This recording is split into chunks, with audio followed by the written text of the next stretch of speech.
നമുക്ക് ഉടമ്പടി ചെയ്യുന്നവരും ഉടമ്പടി ജീവിക്കുന്നവരും ഇതൊരു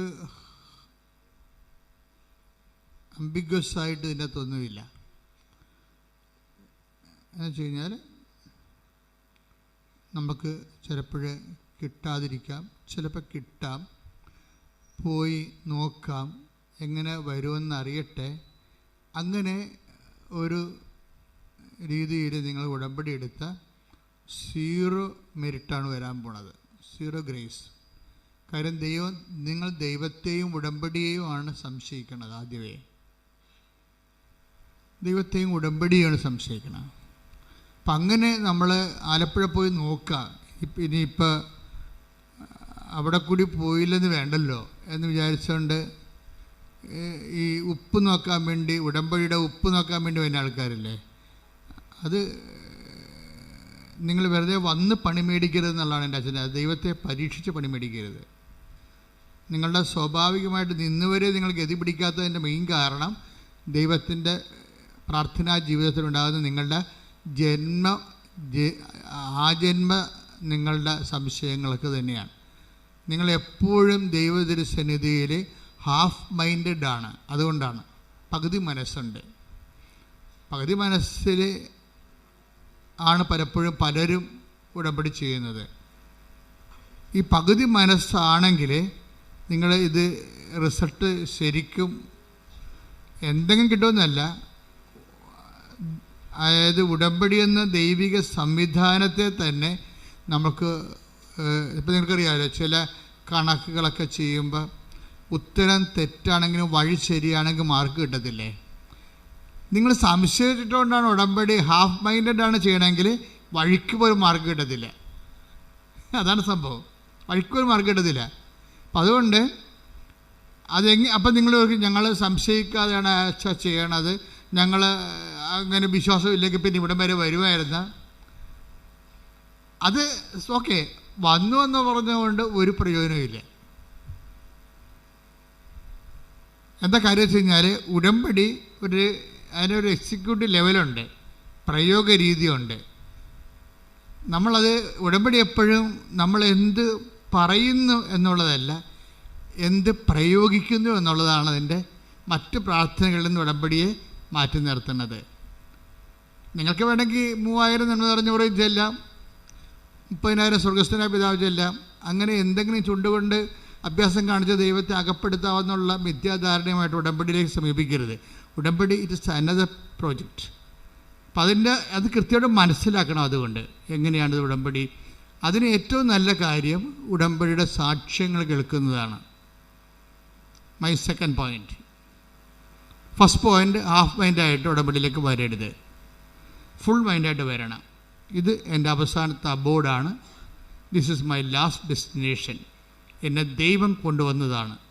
അമ്മ എന്നെ കാത്തിരിക്കാൻ ഇവിടെ എനിക്ക് യോഗ്യതയില്ലെങ്കിലും അമ്മയുടെ മധ്യസ്ഥതയിൽ ഈ വിഷയത്തിന് തീരുമാനം ഉണ്ടാകും. ഞാൻ ദൈവത്തിൻ്റെ വചനം പോലെ ജീവിക്കും. പരിശുദ്ധ പരമദിവ്യകാരുണ്യത്തിന്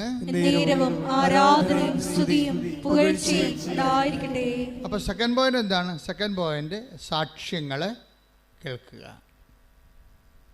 അപ്പോൾ ഒരു ദിവസം നമ്മൾ അപ്പ് ചെയ്യുന്നത് 25 സാക്ഷ്യങ്ങളാണ്. 25 സാക്ഷ്യങ്ങളാണ്.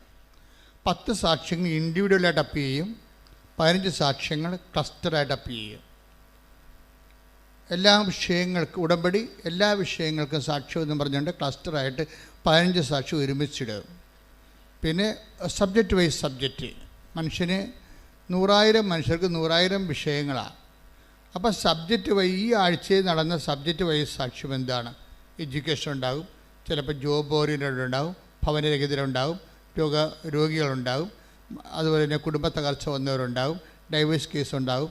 അപ്പോൾ ഈ വിഷയങ്ങൾക്കെല്ലാം ദൈവം 3-4 തരത്തിൽ മറുപടി പറയും.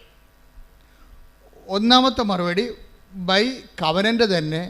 ഇന്ന് മുതൽ ദൈവം ഉടമ്പടി നിങ്ങൾക്ക് ദൈവത്തിനുള്ള കാര്യം എപ്പോഴും നമ്മൾ ശ്രദ്ധിക്കേണ്ട കാര്യം, നിങ്ങൾ ഇതൊന്ന് ശരിയാകട്ടെ, ഞാനൊന്ന് സെറ്റാകട്ടെ, എന്നിട്ട് ഞാൻ ഉടമ്പടിയിൽ ഫുള്ളായിട്ട് ഇൻവെസ്റ്റ് ചെയ്യാമെന്ന് നിങ്ങൾ പറയും. നിങ്ങളൊന്ന് സെറ്റാകട്ടെ, എനിക്ക് ഇന്ന് വീട്ടിൽ 2-3 വിരുന്നുകാരൊക്കെ ഉണ്ട്, അവരൊക്കെ ഒന്ന് പോട്ടെ, സ്വസ്ഥമായിട്ട് എന്നിട്ട് ഉടമ്പടി ചെയ്യാമെന്ന് പറയും. നിങ്ങൾ സെറ്റാകാൻ തീരുമാനിച്ചാൽ ഈ ഉടമ്പടി ഇപ്പം തന്നെ പൊട്ടും. എന്നുവെച്ചാൽ നിങ്ങൾക്ക് അതിനോടുള്ള തീഷ്ണതയാണ്. നിങ്ങൾക്കറിയാവില്ല, അതിൻ്റെ അകത്ത് വരുന്നൊരു വിഷയം, ദൈവികമായ ഒരു വിഷയങ്ങൾക്ക് കാലമോ സമയവുമേ ഇല്ല. അത് എപ്പോഴും നമ്മൾ ശ്രദ്ധിക്കണം. 2 തിമോത്തി 4:2 എടുത്ത്. 2 തിമോത്തി 4:2 വചനം പ്രസംഗിക്കുക, സാഹചര്യങ്ങൾ അനുകൂലമാണെങ്കിലും അല്ലെങ്കിലും ജാഗരൂകതയോടെ വർത്തിക്കുക. എന്ന് പറഞ്ഞേ, വചനം പ്രഘോഷിക്കുക, സാഹചര്യങ്ങൾ അനുകൂലമാണെങ്കിലും അല്ലെങ്കിലും. അപ്പൊ ദൈവത്തിന്റെ നടപടിക്രമത്തിന്റെ ഒരു മോഡ് ഓഫ് ആക്ഷൻ ഇങ്ങനെയാണ്. എന്ന് വെച്ച് കഴിഞ്ഞാൽ, നമ്മൾക്ക് നേരവും കാലവും ഒക്കട്ടെ എന്ന് പറഞ്ഞാൽ ഉടമ്പടി ഒക്കത്തില്ല. കാര്യം അത് നിങ്ങളുടെ തന്നെ വിശ്വാസക്കുറവിൻ്റെ ഒരു ബഹിഷ്പൂരണമാണ് സംഭവം. വീടൊന്ന് സെറ്റാകട്ടെ എന്ന് വിചാരിക്കണത്, ലൈഫ് ഒന്ന് സെറ്റാകട്ടെ, എന്നിട്ട് വേണം ആധ്യാത്മികമായ കാര്യങ്ങൾ ചിട്ടയായിട്ട് ചെയ്യാൻ. അങ്ങനെയല്ല. നിങ്ങൾ ഇന്ന് ഉടമ്പടി എടുത്താൽ, കാര്യം എന്താ പ്രോബ്ലം വെച്ച് കഴിഞ്ഞാൽ, ഇതിൻ്റെ വരാൻ പോകുന്ന ഒരു അക്കിടിയുണ്ട്. അക്കിടി എന്ന് വെച്ചിട്ടുള്ളത്, അത് നമ്മളെ മിക്കവാറും ഒരു 60% പേരും വീഴുന്ന ഒരു ചതിക്കുഴിയാണ്. എന്ന് വെച്ചാൽ, നിങ്ങൾ ഉടമ്പടി എടുക്കുമ്പോൾ തന്നെ റിസൾട്ടാവും. എന്താ റിസൾട്ട് എന്ന് പറയണത്? ദൈവത്തിനറിയാം നിങ്ങൾ ഈ ഉടമ്പടി ഉഴപ്പുമോ ഇല്ലയോ എന്ന്. അതാണ് വിഷയം. നിങ്ങൾ ഈ ഉടമ്പടി നിങ്ങൾക്കറിയത്തില്ല. നിങ്ങളിതെല്ലാം നല്ലവണ്ണം ചെയ്യാം എന്ന് പറഞ്ഞ് ഒരു ആഗ്രഹമേ ഉള്ളൂ ശരിക്കും പറഞ്ഞാൽ. പക്ഷേ ദൈവത്തിനറിയാം ഈ സംഭവം 10-20 ദിവസം കഴിയുമ്പോൾ ഇത് മിക്കവാറും ഈ പയറിന് മുഞ്ഞ പിടിക്കണ പോലെ നിങ്ങളുടെ ഉടമ്പടിക്ക് മുഞ്ഞ പിടിക്കുമെന്നും പിന്നെ ഉടമ്പടി എടുത്താടുമ്പോൾ നിങ്ങൾ മറന്നു പോകുന്നതൊക്കെ ദൈവത്തിനറിയാം. അഭ്യാസക്കാരെ കൃത്യമായിട്ട് ദൈവത്തിനറിയാം. അതുകൊണ്ട് ആ കാശും പോയി, വേണമെങ്കിൽ ഓഫീസിൽ പോയി കാശും എടുത്ത് തിരിച്ചു പോയേക്കണം, പത്രത്തിൻ്റെ കാശൊക്കെ. ഈ അഭ്യാസക്കാർ ഉടമ്പടി എടുത്തിട്ട് കാര്യമില്ല. കാര്യം നിങ്ങൾ ദൈവത്തിനെയാണ് പരീക്ഷിക്കണത്. എവിടെയാണ് വന്നത് നിങ്ങൾക്കൊരു ബോധമില്ല. എല്ലായിടത്തും പോണ പോലെ വന്ന് കയറിയിരിക്കുകയാണ്. അമ്മമാതാവ് ജീവനോടെ പ്രത്യക്ഷപ്പെട്ടൊരു ഇടത്തിൽ നിൻ്റെ കണ്ണീരിൻ്റെ കാലത്ത് ദൈവത്തിൻ്റെ കാരുണ്യമാണ് നിന്നെ തിരിച്ചു പിടിച്ചിരിക്കുന്നത്. സ്തുതിക്കട്ടെ, ഹല്ലേലൂയ, ഹല്ലേലൂയ, ഹല്ലേലൂയ, ഹല്ലേലൂയ. യേശുവേ, കാരുണ്യത്തിലേക്ക് തിരിച്ചു വിളിക്കുന്ന ദൈവത്തിന്റെ സ്നേഹത്തിന് നന്ദി. അവസാനം എന്താണ് അച്ഛൻ പറഞ്ഞത്? ഈ കണ്ണീരിൻ്റെ കാലത്ത് ദൈവത്തിൻ്റെ കാരുണ്യമാണ് നിന്നെ തിരിച്ചു വിളിപ്പിച്ചിരിക്കുന്നത്. അപ്പോൾ ഉടമ്പടി എന്ന് പറയുമ്പോൾ നിങ്ങൾ എല്ലാ പ്രാർത്ഥനയ്ക്കും പോകുന്നവരെ, കുമ്പസാരത്തിൽ പോകണം, കുർബാന ഉള്ളവരാണ്, കുടുംബദ്വാസ ജീവിതം ഉള്ളവരാണെന്ന് പറഞ്ഞൊരു കാര്യമില്ല. ഇതെല്ലാം ഉണ്ടെങ്കിലും നമുക്ക് ദൈവത്തിൽ നിന്ന് അകന്ന് ജീവിക്കാൻ പറ്റും. ഇത് ഭയങ്കര സംഭവമാണ്. കുടുംബ പ്രാർത്ഥനയൊക്കെ ഉണ്ടാകും, നിങ്ങൾ ഡെയിലി കമ്മ്യൂണിക്കേറ്റഡ് ആയിരിക്കും. ഇങ്ങനെയൊക്കെ ആചാരവട്ടങ്ങളും ചിറ്റവട്ടങ്ങളൊക്കെ നിങ്ങൾ ചെയ്താലും ബൈ പേഴ്സൺ നിങ്ങൾ ദൈവത്തിൽ നിന്ന് അകലെയായിരിക്കും. അതുകൊണ്ടാണ് ഇപ്പോൾ ഈശോ ഇങ്ങനെ പറഞ്ഞത്, ദൈവത്തിൻ്റെ കാരുണ്യമാണ് നിങ്ങളെ തിരിച്ചു വിളിപ്പിച്ചിരിക്കുന്നത്. പറഞ്ഞേ, ദൈവത്തിൻ്റെ എന്നെ തിരിച്ചു വിളിച്ചിരിക്കുന്ന ദൈവത്തിൻ്റെ കാരുണ്യമേ, ദിവ്യകാരുണ്യമേ, അങ്ങേ ആരാധിക്കുകയും സ്തുതിക്കുകയും അങ്ങേക്ക് നന്ദി പറയുകയും ചെയ്യുന്നു. ഉടമ്പടി എപ്പോഴും നമുക്ക് ഓർക്കുക, അത് കാരുണ്യത്തിൻ്റെ പ്രാർത്ഥനയാണ്. ദൈവം ആരോട് കാരുണ്യം കാണിക്കുന്നത് വെച്ചാൽ നിൻ്റെ മെരിറ്റല്ല. അവിടെ നീ ഒരിക്കലും ഉടമ്പടി വന്നിട്ട് പറയും ഞങ്ങൾ പ്രഖ്യാപിതമായിട്ടുള്ള പാരമ്പര്യ ക്രൈസ്തവരാണ്, ഞങ്ങൾ കാലാകാലങ്ങളായിട്ട് ദൈവമായിട്ട് ജീവിക്കുന്ന ഭക്തിയുള്ള വിശ്വാസമുള്ള സമൂഹമാണ്. പക്ഷെ once you come to the covenant it is out of mercy. നിങ്ങളത് ഇതൊക്കെ എല്ലാം ഉണ്ടെങ്കിലും നിങ്ങൾക്കിപ്പോൾ കവനൻ്റിലേക്ക് വരേണ്ട ഒരു അവസ്ഥ വന്നെങ്കിൽ അത് ഒരു ദൈവവിളി എന്നതിനേക്കാൾ ഉപരി ദൈവം നിങ്ങളുടെ കുടുംബത്തോട് കാണിക്കുന്ന കാരുണ്യമാണ്. ഉടമ്പടിയും കാരുണ്യമായിട്ടാണ് കണക്ട് ചെയ്തിരിക്കുന്നത്. അതായത് സങ്കീർത്തനം എടുത്ത്, സങ്കീർത്തനം 92:3 എടുത്ത്. കിന്നരവും വീണയും മീട്ടിയും പ്രഭാതത്തിൽ അങ്ങയുടെ കരുണയെയും രാത്രിയിൽ അങ്ങയുടെ വിശ്വസ്തതയെയും ഉദ്ഘോഷിക്കുന്നത് എത്ര ഉചിതം. Price the Lord. Praise the Lord. പ്രഭാതത്തില് പകല് മനുഷ്യന് ദൈവം നമ്മോട് കാണിക്കുന്നത് കാരുണ്യമാണ്. പകല്. രാത്രി ദൈവം നമ്മോട് കാണിക്കുന്നത് വിശ്വസ്തതയാണ്.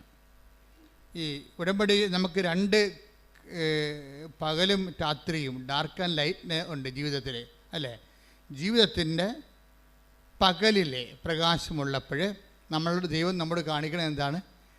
കാരുണ്യമാണ്. അപ്പോൾ കണ്ണ് കാണാം, കാര്യങ്ങളൊക്കെ എങ്ങനെ ചെയ്യണമെന്നൊക്കെ അറിയാം, ഏത് പരീക്ഷ എഴുതണം, ഏത് രാജ്യത്ത് പോകണമെന്നൊക്കെ നമുക്ക് കണ്ണ് കാണാം. ശരിക്കും അതാണ് പകലെന്ന് പറയണത്. കാര്യങ്ങളെ കൃത്യമായിട്ട് നമുക്ക് ഐഡിയ ഉണ്ട്. അവിടെ ദൈവം നമ്മോട് ഐഡിയ നമുക്കുണ്ട്.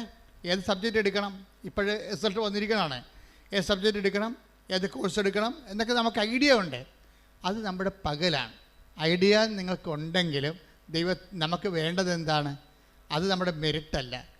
നിങ്ങൾക്ക് ഇന്ന കോളേജിൽ പഠിക്കണം, ഇന്ന രാജ്യത്ത് പഠിക്കണം, ഇന്ന കോഴ്സ് ചെയ്യണം എന്നൊക്കെ നിങ്ങൾക്ക് ഐഡിയ ഉണ്ട്. അതാണ് പകലെന്ന് പറയുന്നത്.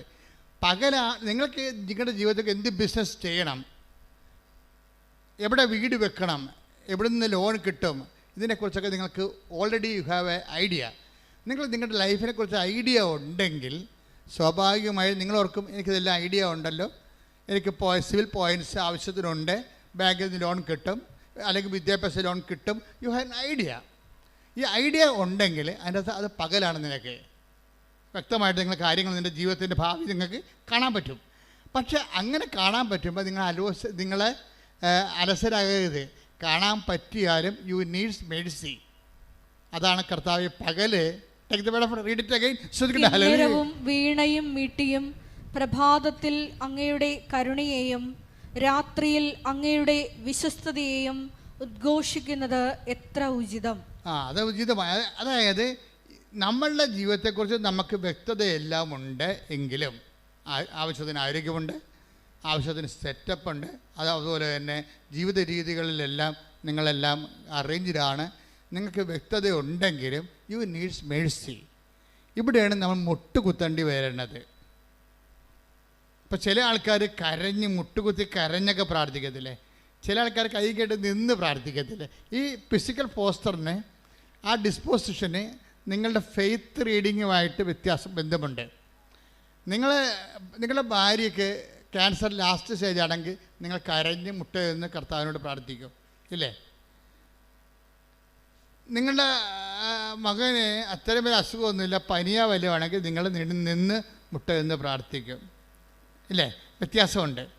എന്ന് വെച്ച് കഴിഞ്ഞാൽ ദൈവത്തിൻ്റെ തിരുസന്നിധിയിൽ നിങ്ങൾ അനുഭവിക്കുന്ന പ്രശ്നങ്ങൾക്ക് ആനുപാതികമായ ഫിസിക്കൽ ഡിസ്പോസിഷൻ കൊടുത്തു കഴിഞ്ഞാൽ അത് നെഗറ്റീവ് കൗണ്ടിങ് വരും. നിങ്ങളെന്താ ചെയ്യേണ്ടതെന്ന് വെച്ച് കഴിഞ്ഞാൽ ഏത് സാഹചര്യത്തിലും എനിക്ക് വേണ്ടത് മേഴ്സിയാണ്. മനസ്സിലായ? ഏത് സാഹചര്യത്തിലും എനിക്ക് മെറിറ്റില്ല. പകലാണെങ്കിലും വ്യക്തമായിട്ട് ജീവിതം കാണാമെങ്കിലും ജീവിതത്തെക്കുറിച്ചൊരു വ്യക്തത ഉണ്ടെങ്കിലും നമുക്കെന്ത് വേണം? മേഴ്സി വേണം. എന്ത് വേണം? കരുണ വേണം. അപ്പോൾ എന്ത് ചെയ്യണം? കരുണയുടെ ഡിസ്പോസിഷൻസാണ് നമുക്ക് വേണ്ടത്. ഇങ്ങനെ ഉള്ള ആൾ നിന്ന് കൈ കെട്ടി നിൽക്കുന്ന ആളിന് വല്ല കരുണയും കിട്ടുക? കിട്ടത്തില്ല. എന്നാൽ അയാൾ കണ്ടൻറ്റഡ് ആണെന്ന് ദൈവത്തിന് അറിയാം. He's contented. ദൈവത്തിന് വേണമെങ്കിൽ എന്നെ ഒന്ന് അനുഗ്രഹിച്ചോ എന്ന് പറഞ്ഞ് നിൽക്കുന്ന ആൾക്കാരല്ലേ? കാര്യം എനിക്കറിയാം എൻ്റെ വിഷയം സെറ്റ് ചെയ്യാൻ, എനിക്കറിയാം എവിടെ പോകണമെന്നുള്ളത്.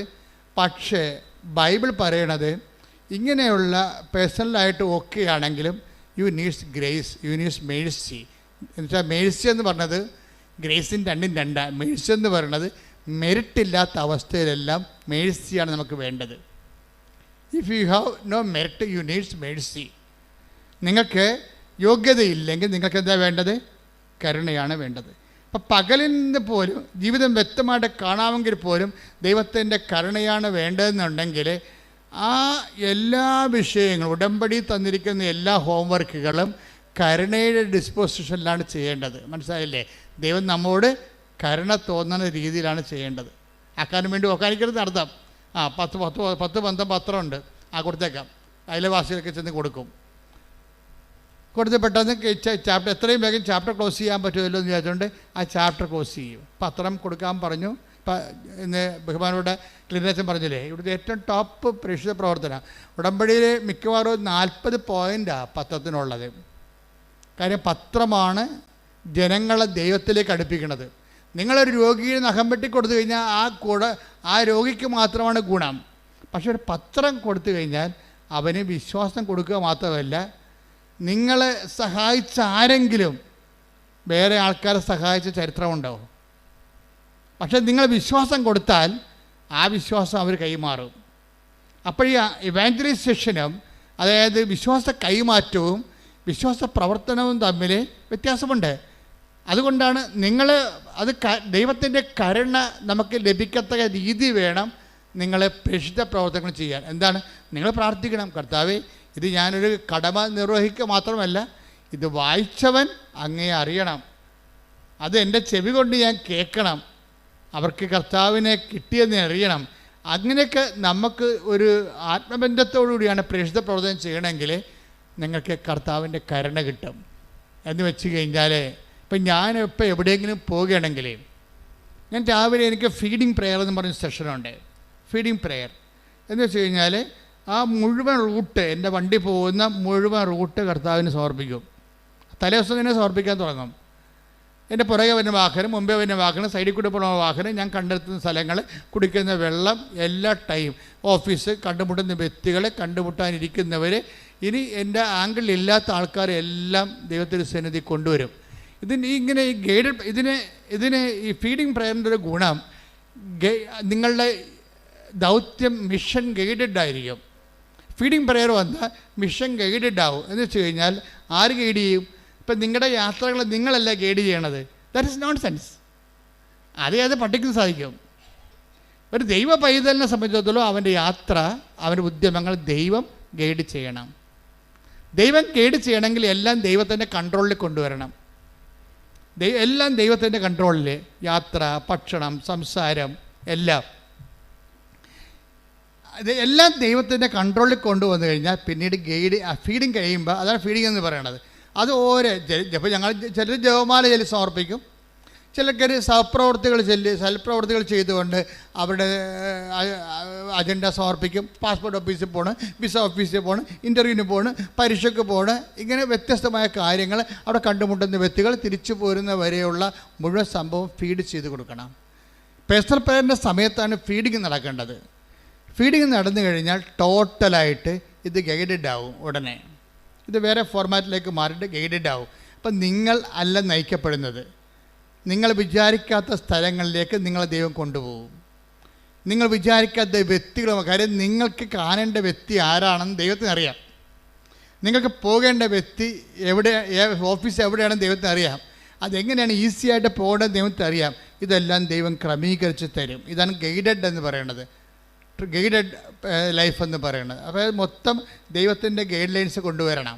ഇപ്പോൾ ചിലർക്ക് ആകസ്മികമായിട്ടൊക്കെ ചില ആൾക്കാർ കണ്ടുപിടിയത് ആകസ്മികമായിട്ട്. ഇപ്പോൾ കഴിഞ്ഞ ദിവസങ്ങളിലൊരു സാക്ഷ്യം ഉണ്ടായി. ആ ചേച്ചിയുടെ പേര് ഞാൻ മറന്നുപോയി. അംബിക ചേച്ചിയുടെ സാക്ഷ്യം എന്തറിയാമോ? അംബിക ചേച്ചിയുടെ മകളെ അവർ അയർലൻഡിലോട്ട് വിടുകയാണ്. അപ്പോൾ അവിടുത്തെ പ്രോബ്ലം വെച്ച് കഴിഞ്ഞാൽ അംബിക ചേച്ചി ആണ് ശരിക്കും കർത്താവുമായിട്ട് ബന്ധമുള്ളത്. അമ്മയെ ഉടമ്പടി എടുത്ത് അമ്മയുമായിട്ട് അടുപ്പമുള്ളത് അംബികയ്ക്കാണ്. മകൾക്ക് വേണ്ടിയാണ് അംബിക അത് ചെയ്തിരിക്കുന്നത്. അപ്പോൾ ഇവർക്ക് അവരവിടെ എത്ര വരെ ഇതുവരെക്കും അവിടെ അക്കോമഡേഷൻ ആയിട്ടില്ല. അക്കോമഡേഷൻ ആകാത്ത സമയത്ത് അംബിക മകളോട് പറയും, നീ അവിടെ ചെല്ലുക, മാതാവ് നിന്നെ കാത്തു നിൽക്കും, നിനക്ക് അക്കോമഡേഷൻ അവിടെ അറേഞ്ച് ചെയ്ത് തരും. നിങ്ങളൊന്ന് ചിന്തിച്ച് നോക്കിയേ, മനുഷ്യന്മാരുടെ ബന്ധങ്ങളെ പോണ പോക്കേ. ഇപ്പോൾ അയർലൻഡ് വിമാനത്താവളത്തിൽ ഇറങ്ങുമ്പോൾ തന്നെ ഒരു മലയാളി ഇവിടെ അടുത്ത് കൂടി പോകും. അപ്പോൾ അയാൾ മലയാളിയാണെന്ന് ചോദിക്കും ഡ്രൈവർ. അപ്പോൾ എന്താണ് ചോദിക്കും, ചേട്ടാ ഞങ്ങൾക്ക് താമസിക്കാൻ ഇടമില്ല, താമസിക്കാനുള്ള സൗകര്യം ചെയ്തു തരുമോ എന്ന് ചോദിക്കും. അപ്പോൾ ഉടനെ ആ മനുഷ്യൻ പറയും, ആ കാറിലിരിക്കണത് എൻ്റെ വൈഫാണ്, നിങ്ങൾ അവരോട് ചെന്ന് സംസാരിക്കുക എന്ന് പറയും. ഉടനെ ഇവർ 3-4 കൂട്ടുകാർ കൂടി അവരോട് പോയി സംസാരിക്കും. അപ്പോൾ അവർ പറയും, ഞങ്ങൾക്ക് താമസിക്കാൻ ഇടമില്ല, ഞങ്ങളിവിടെ ജോലിക്ക് വന്നതാണ്, ഞങ്ങളെ സഹായിക്കും. ഉടനെ അവർ പറയും, നിങ്ങൾ വണ്ടി കയറിക്കോ എന്ന് പറയും. ഉടനെ അവർ വണ്ടി കയറിക്കൊണ്ട് ഇവിടെ അവരുടെ വീട്ടിൽ കൊണ്ട് ഇവിടെ ഇറക്കിയിട്ട് അതിൻ്റെ മുകളിലെ നില മുഴുവൻ ഒഴിഞ്ഞു കിടക്കുകയാണ്. ആ നിലയിൽ ഇവർ താമസിപ്പിക്കും. ശ്രുതികട ഹല്ലേലൂയ.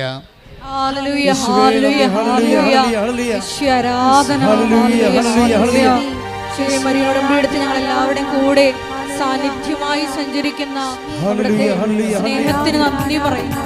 Hallelujah, hallelujah. ആ വചനം ഒന്നിനു വായിച്ചേ. സങ്കീർത്തനം 92:3. കിന്നരവും വീണയും മീട്ടിയും. ഒന്ന് പറഞ്ഞേ, കിന്നരവും വീണയും മീട്ടിയും. കിന്നരവും വീണയും മീട്ടിയും പ്രഭാതത്തിൽ പ്രഭാതത്തിൽ അങ്ങയുടെ കരുണയെയും അങ്ങയുടെ കരുണയെയും രാത്രിയിൽ രാത്രിയിൽ അങ്ങയുടെ വിശ്വസ്തതയെയും അങ്ങയുടെ വിശ്വസ്തതയെയും ഉദ്ഘോഷിക്കുന്നത് എത്ര ഉചിതം, എത്ര ഉചിതം. അപ്പൊ രാത്രിയിൽ എന്താ സംഭവം? പകല് നമുക്ക് കണ്ണ് കാണാൻ ജീവിതത്തെക്കുറിച്ച് വ്യക്തതയുണ്ട്. ഇപ്പം ഇവർക്ക് അംബികയുടെ മകൾക്ക് ശരിക്കും പറഞ്ഞാൽ വ്യക്തതയില്ല,